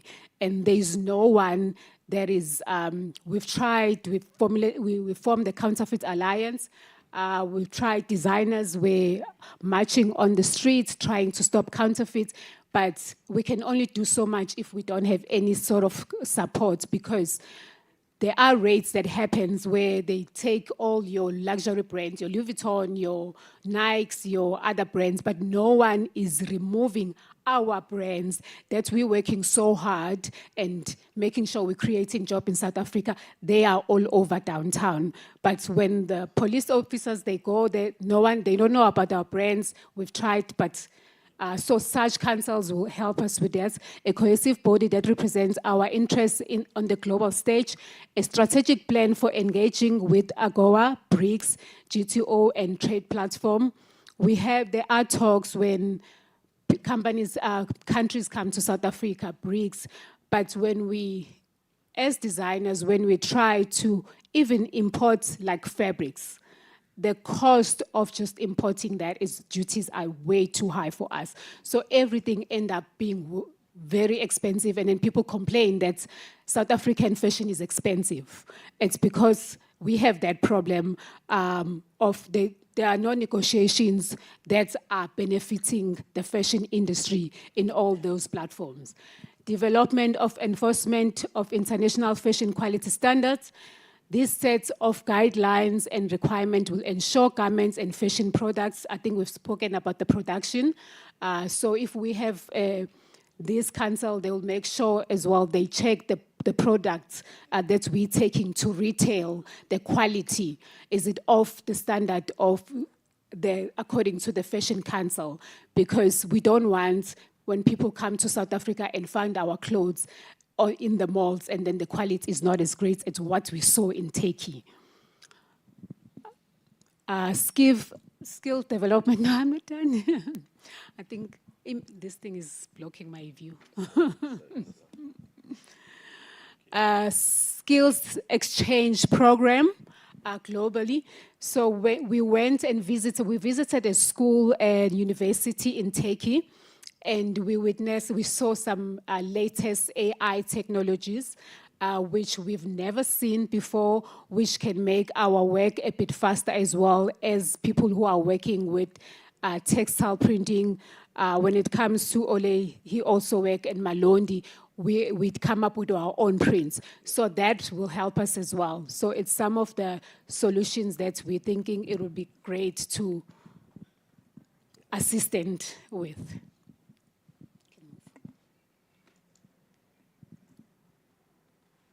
Do you want to take? Okay. Inspiration gained. Turkey's seamless value chain from sourcing fabric to retail is a model we can aspire to. The significance of business education in fashion is paramount. Their designers possesses not only creativity but also savvy business acumen. So how that hub, the Gizia retail works. When we went in there, you could not even tell that it was like local designers. The quality, the craftsmanship was just on another level. So that is what we aspire to have in our country. And it's up to us as designers to make sure that our quality is great, because once we have the platform, we need to prove ourselves.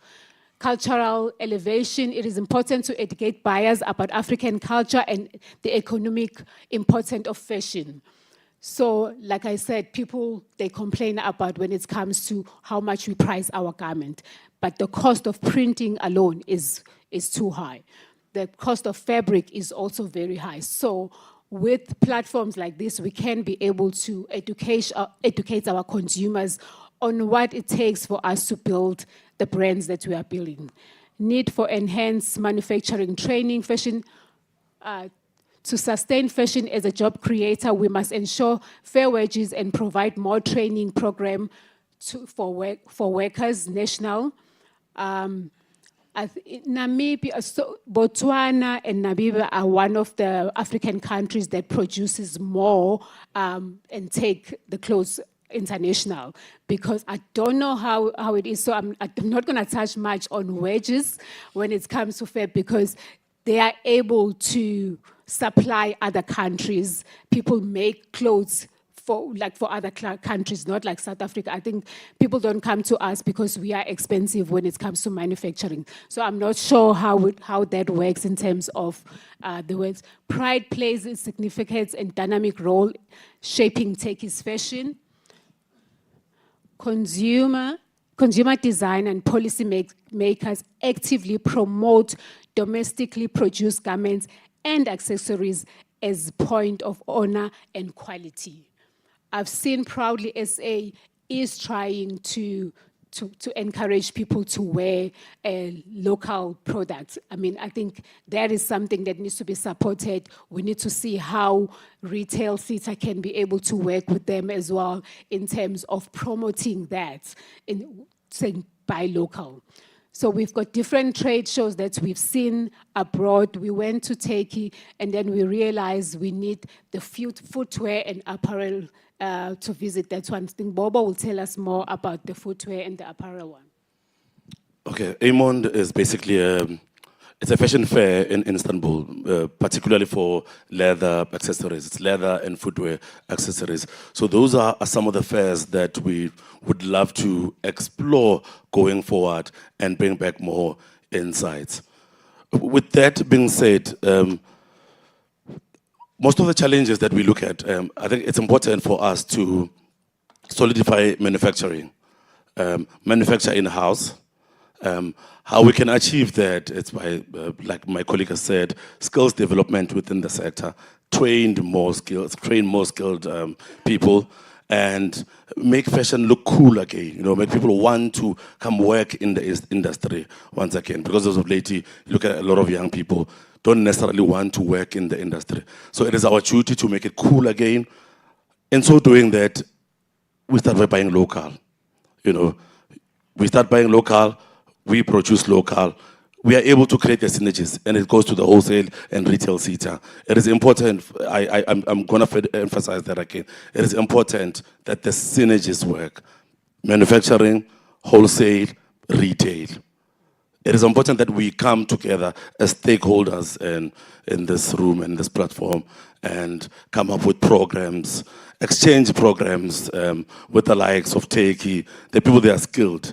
If we're able to bring in a couple of the skilled people and come train us so that we're able to impact the learnings on some of our employees on the ground, it's how we can get to that stage where Istanbul is. It's possible, it can be done. Yes, your role is to buy local and change the policies that you can and support these initiatives, really, because these are the initiatives that are going to benefit the country, elevate poverty, the lack of skills development, unemployment that is so alarming. So I urge you to come on board on this journey with Fashion 5.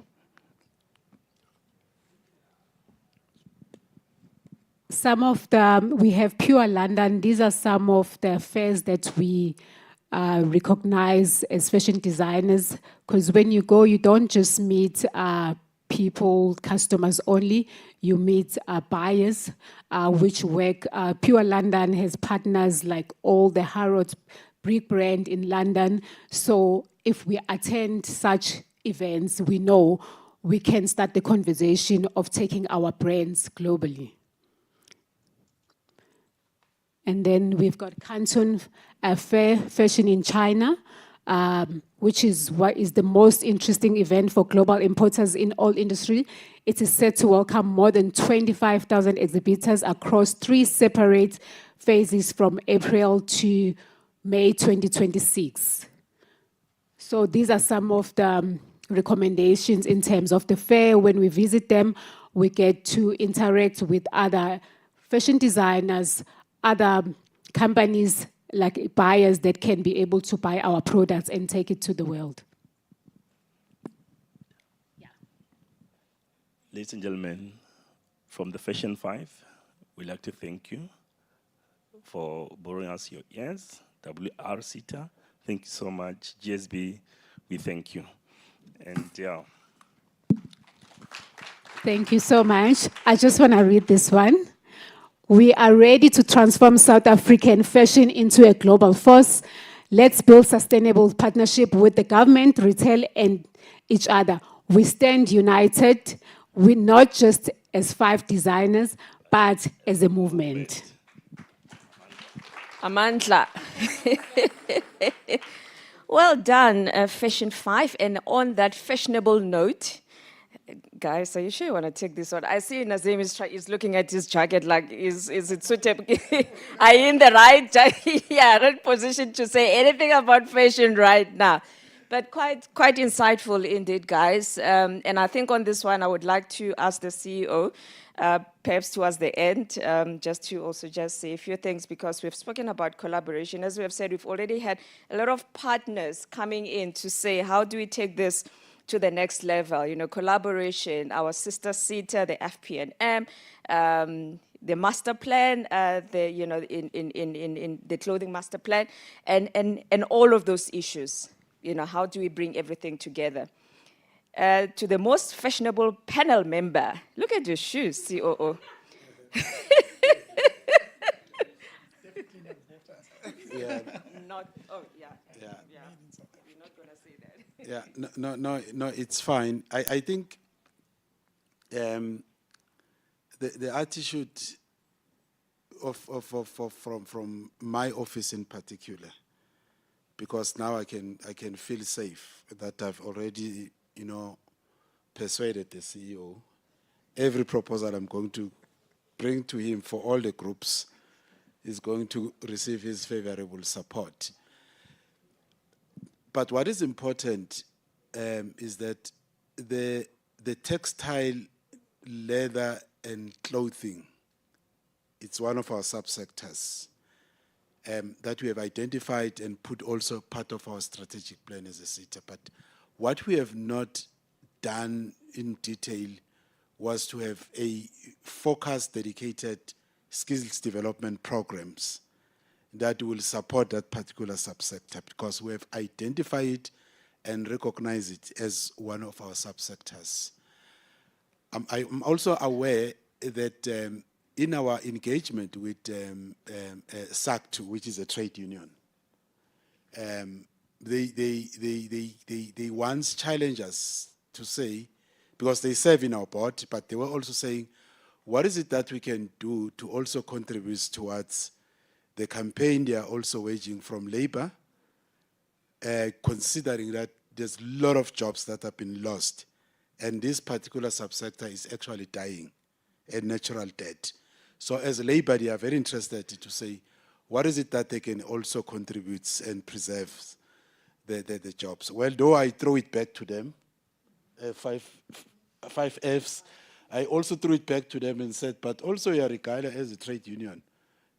Your T-shirt, I don't think you get it from South Africa as well. But now, the whole ecosystem, the way your presentation and approach, considering our role as a SETA is to facilitate skills development, probably we can start with where we started, facilitate the whole ecosystem, in that we rely also on your, intellectual capital, because you are industry players as well, to say, in terms of skills development, what is it that we can do probably to ensure that we have yourselves as one of the training providers that are accredited in facilitating occupational qualification in fashion design and also footwear and leather and textile broadly. I think that's the first issue that we need to facilitate. We'll rely a lot from our side as a SETA. So there is a qualification with FPM, but I'm not sure whether it is responsive to the ever-demanding, growing and trends in the fashion industry. On the other side of us looking at you as entrepreneurs, we might as well also look at how then do we bring in also the Department of Small Business, which I said that the delegation that we sponsored, CEO, if you recall, that we took down to UK. And some of those SMMEs that were in that group, there was just one lady who's already supplying one of our wholesalers, and retailers, a retailer, Woolworths, with handmade bags that they use the old tires. I don't know what they do, but she's a fashion designer, but now she's already in the mainstream with her products in Woolworths, and Truworths was also coming on. So we might as well also facilitate that particular discussion with some of our mainline retail companies that in South Africa that we work with, considering the global fashion fairs wherein we meet buyers, but also locally. When we also brief one of our former board members who happens to be at Woolworths, she really expressed, eager to meet with the group, because she was like saying, well, I'm at Woolworths, but we're buying a lot of stuff. We will be happy as well that this group we must also meet with. So that is the entrepreneurship support element on top of the skills development I've spoken about. There's two things that we can facilitate from our side. That is the training. We get the program. We train as many other new upcoming fashion designers. You also take them in, wherein we can take the bill on our own as a SETA, that they can do their internship with yourselves. You mentor them in your what you call businesses, And then we take the responsibility of funding this, the stipend and all that from our side. But also on the side of the business, probably the trade fairs that are happening, I will be happy also if you can set up your own as well here in South Africa so that they also come here. But I know that from SETA's side, we do sponsor entrepreneurs, like I've indicated. The other group, we took it to London with Department of Small Business. We'll be happy as well to look at some of these fairs probably and see how can we sponsor them. I'm not taking a decision, but he's here. I've already, marinated him. Because, yes, and the reason that if we sponsor and we take you down there is also to come back and influence the curriculum of these occupational qualifications, because most of them, they were written many years ago. But there's new trends. Artificial intelligence has come on board in terms of the whole value, ecosystem, right from the day you start from designing right into having the product to the client. But also, Martha, we need then this, probably the three groups: the e-commerce group from China, the Al Arabi group, and this one.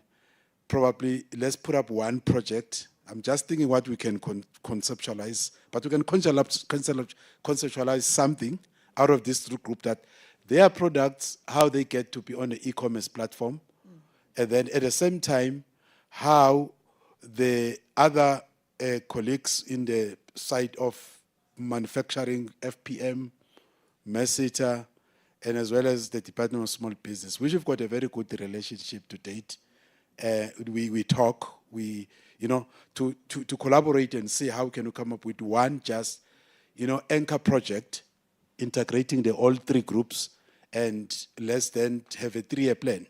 Because I will not want us to support them just once a year, but just a minimum period of 3 years, and see how these three groups can be sustained as businesses, but they can also be a repository for the SETA to rethink how, going forward, other groups that will want to bring in and support them from skills development point of view.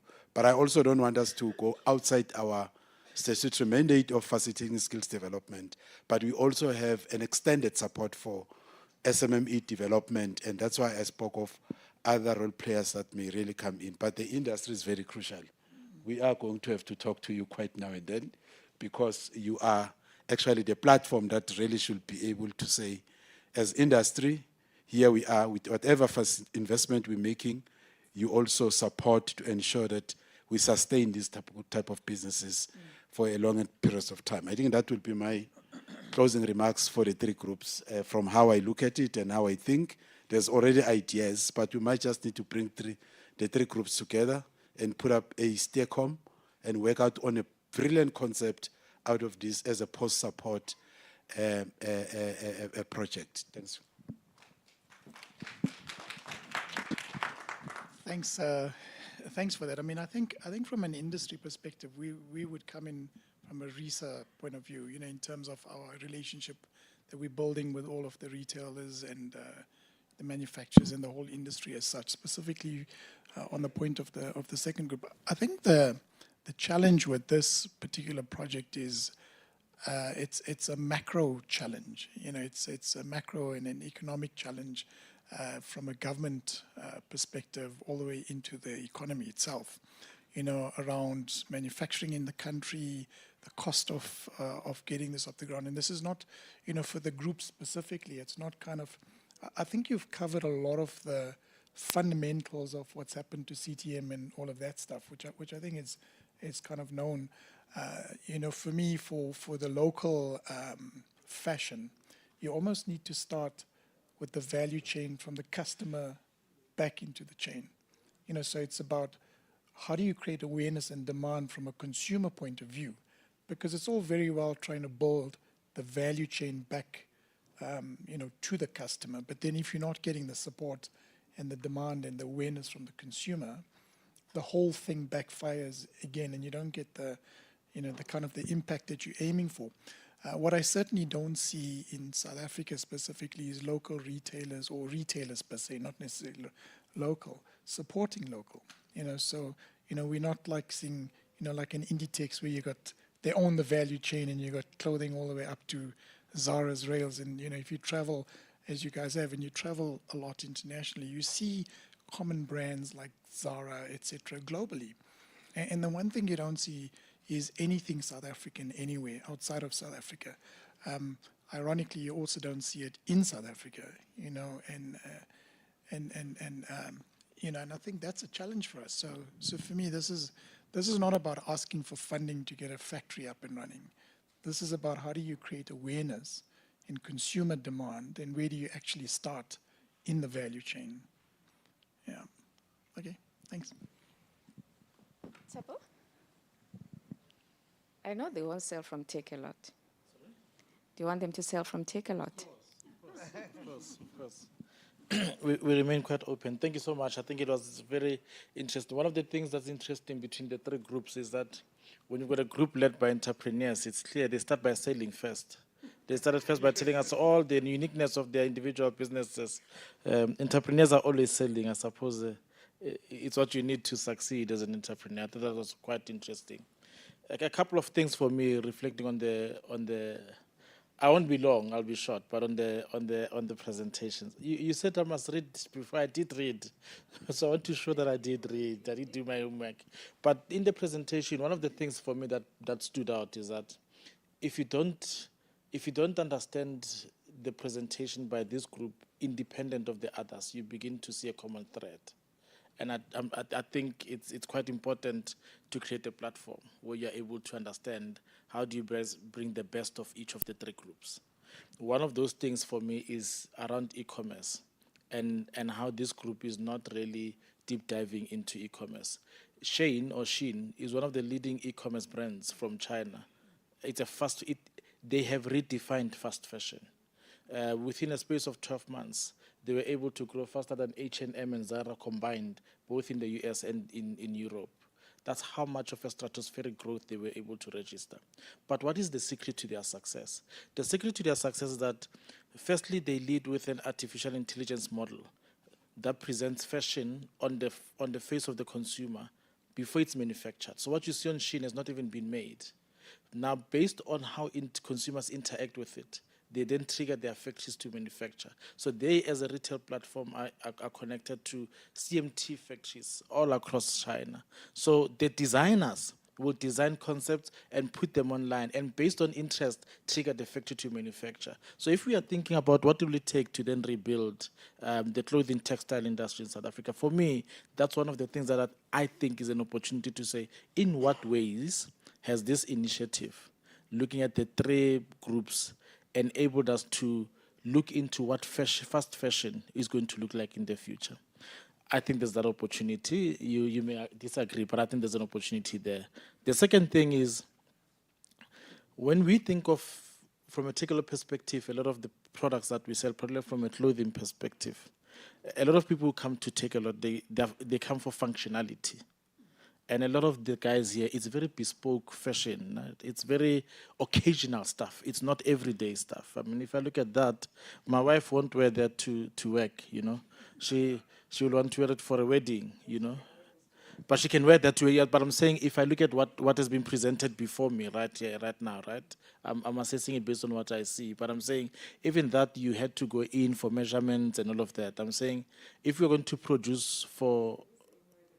Sorry? Oh, no. Okay, that's fine. That's fine. If you got it from the shelf, then that's great. But if you're going to sell to customers, I think it's important to also think about that. Not everything is necessarily going to be that kind of. People are looking for everyday kind of stuff. But that's the one point that I wanted to make. Then the last point is this around skills development. We've been working with a college around developing CMTs. Our hypothesis is that there's a critical need to develop the CMT skill at scale in South Africa, because without that, designers are always caught up in the pace of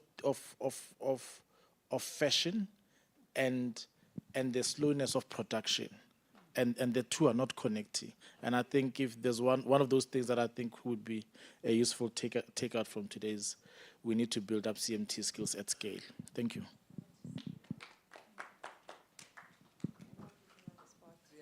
you are putting me on the spot, but I think I'm not going to talk about this presentation. I'm just going to, in general, and I think the importance of skills development can never be underestimated. That's the first thing. I think the second thing is that as a SETA, we are unable to do our work on our own. Okay, so, and I think we're deliberate in our invitation to colleges, to those that are in the institutions of learning, industry, so that you are here, so that we can start having really conversations that make sense. But and unfortunately, the Department of Small Business Development, they were supposed to be here, in terms of them also understanding where we are supposed to be going. Because if I have to start with the fashion guys, I think sometimes they just need to retail and design and retail, but there must be a supporting structure. I mean, a lot of us have had some challenges where you say, I need a jacket at this particular day, and you get there and you don't get it on that day, and it's not their fault. It's the fact that they do not have a space where they can make sure that they've done their patterns and they just send them to a place and they get quality stuff in that space. And I think Nazim put it very nice. It's a macro issue, because in clothing and textile master plan needs to ensure that it looks at those issues, and whether sometimes government intervenes in some of those areas, we do have to. I mean, let's create our CMTs for now, and then, or we get someone to build, operate, and transfer. You know, we build concessions, and we say, let's give it to people that can run them, until we get into a point where, as a country, build it up. Fortunately, yesterday I met with the CEO of Proudly South Africa by accident, and we've taken each numbers, and I think that conversation about made in South Africa is important. Italy just came back from Italy. They've got a Department of Economic Affairs and made in Italy. As in one word, there's a department. Made in Italy. Italians using English word in their department. Okay, so they use another name for economic affairs, but made in Italy. Okay, so those are the issues that we need to do and we protect, and they protect from food, madam, the food bath, from food production, from the what do you call this thing, olive? Is it olive oil? From the olive oil, their olive oil. I mean, we were teasing them there about the best wines. They were not taking it nicely because they are protecting their wines, okay, in that particular environment. I think we need to get into that point.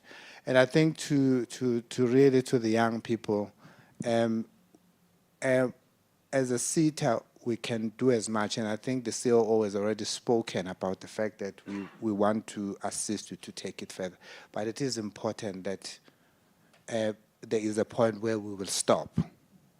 And I think from the programs that you've gone through, we also expect you to put in some effort in terms of the opportunities that we've been provided.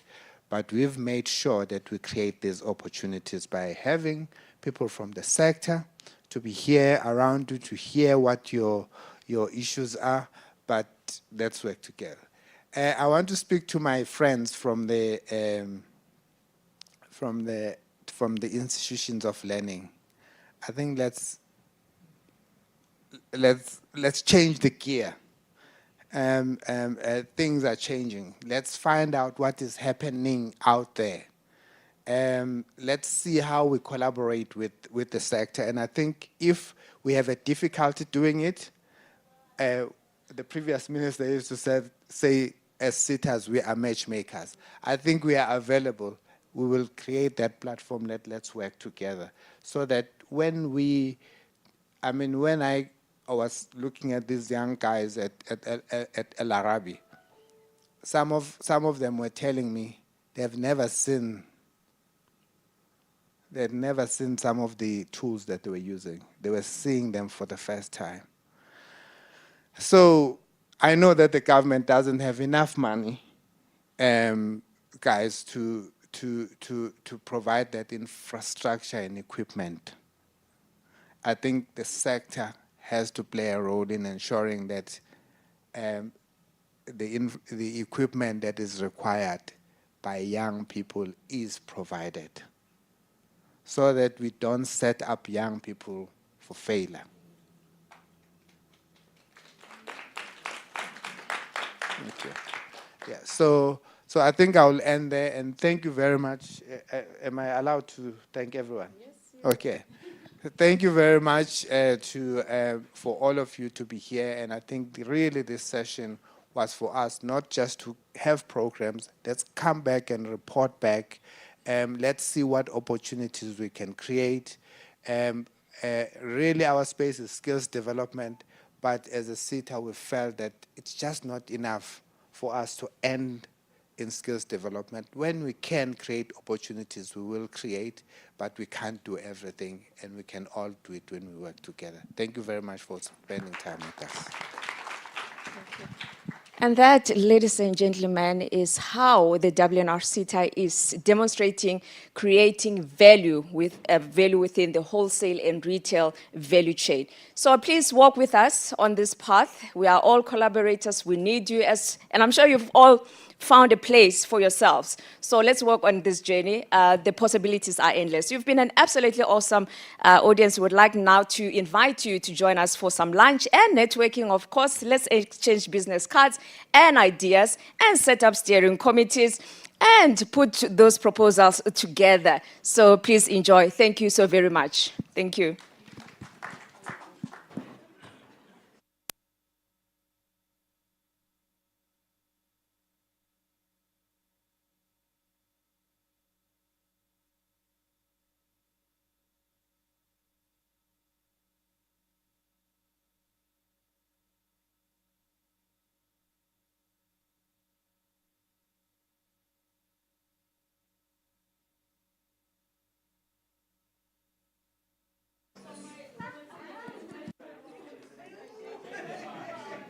To all our beneficiaries, can we please quickly have a group picture?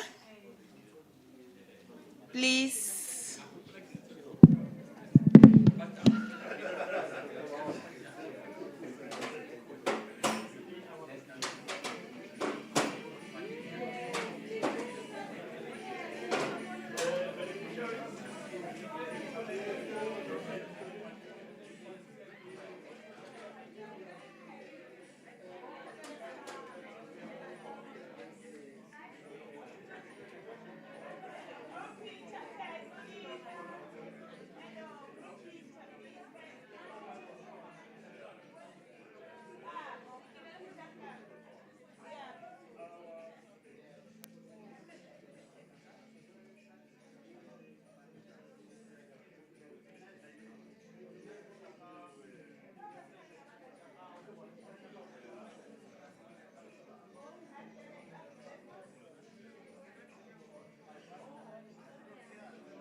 The skills revolution in South Africa has seen the introduction of the Skills Development Act of 1998, which in turn, the government developed the first National Skills Development Strategy, NSDS, the year 2000, saw the birth of sector education and training authorities that will implement the NSDS.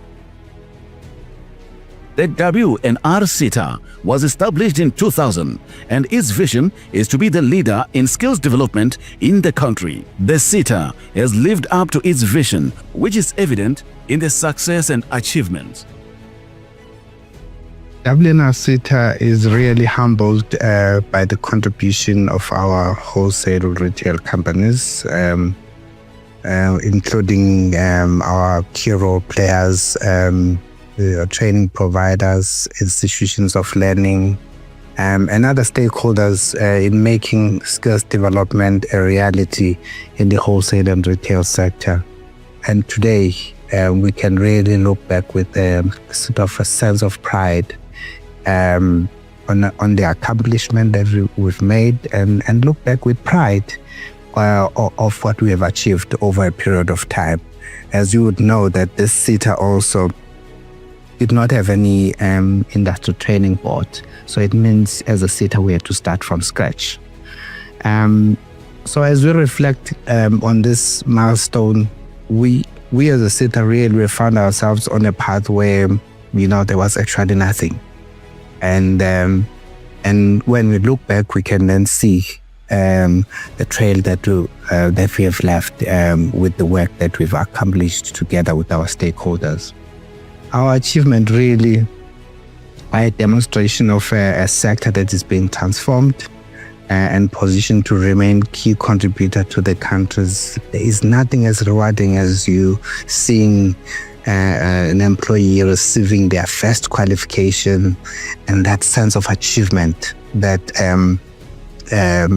these young people, you can see it in their faces when they get this qualification and entering a job market. And really, we've also had some really great stories and moments where we've got news about those that have gone through our programs when they get promoted into influential positions. We've celebrated growth also of small businesses and employees starting their own ventures.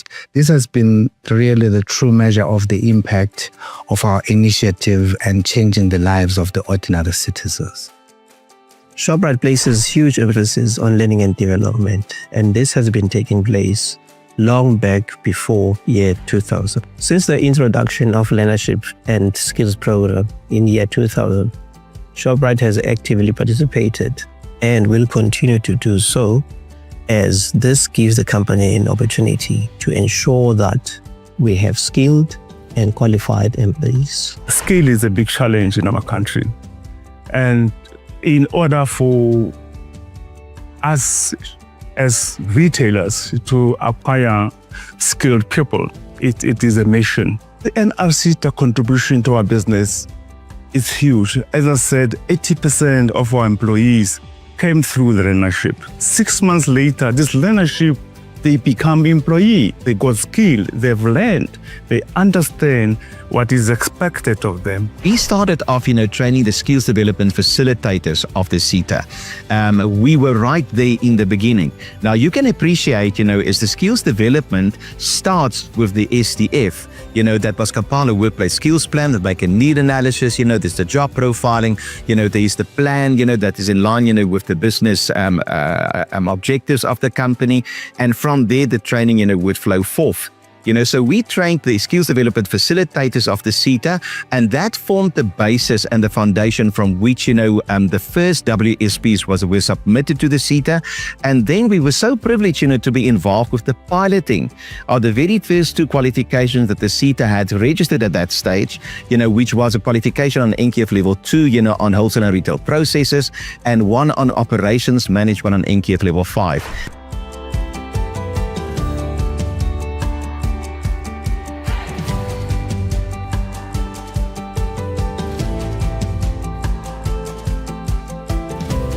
Really, this program started in 2009, 15 years. And I wasn't here at the time, and the pioneer of the program, Mr. Dihole, was really at the core of this particular program, the board at a particular point in time.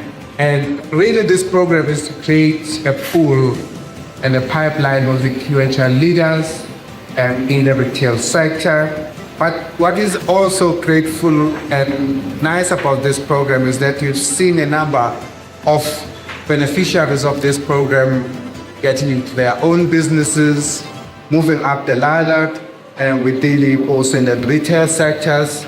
So there is really a return on investment on the program. And our stock getting organization is that we're moving from good to great together. And I think we really live in that. Thank you very much. The W&Rseta launched this as a pilot program in 2011 and 2012 and aimed to create a pool of qualified managers. We have approximately 2,000 shopping centers and malls across this country and employ approximately 4.5 million people in retail. South Africa, with its diverse and dynamic retail sector, contributes 15% to our GDP.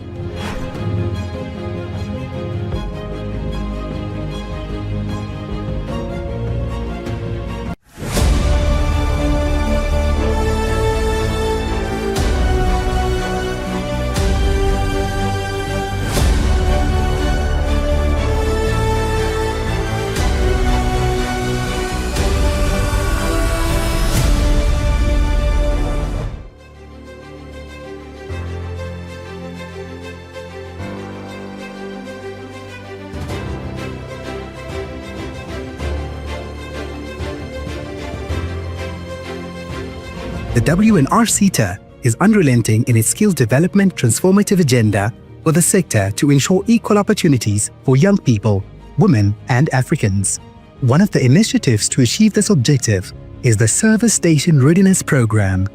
The W&Rseta partnered with PetroConnect for this program that has benefited 1,000 individuals who aspire to start their own fuel retail businesses, expand existing businesses, or develop their careers in fuel retail operations.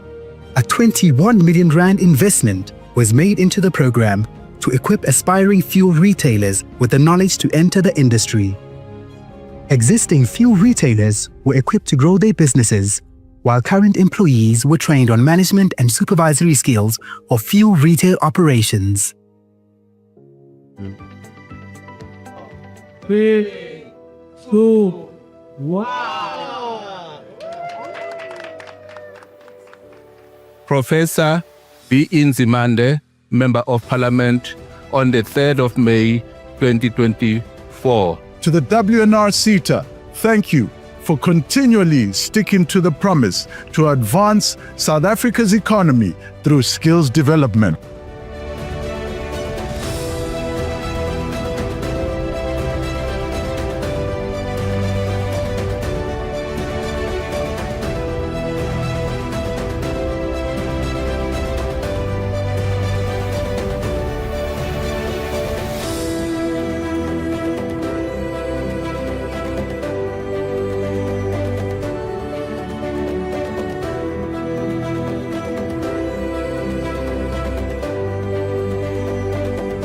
As a SETA, really, we are committed to responding to the needs of the sector, and we are looking forward to continue the skills revolution with stakeholders as we journey through the challenging and opportunities that lies ahead. On behalf of the W&Rseta, I wish to extend my gratitude to all our stakeholders for enabling the W&Rseta to execute its mandate, but most importantly for being part of the system that transforms the lives of the people.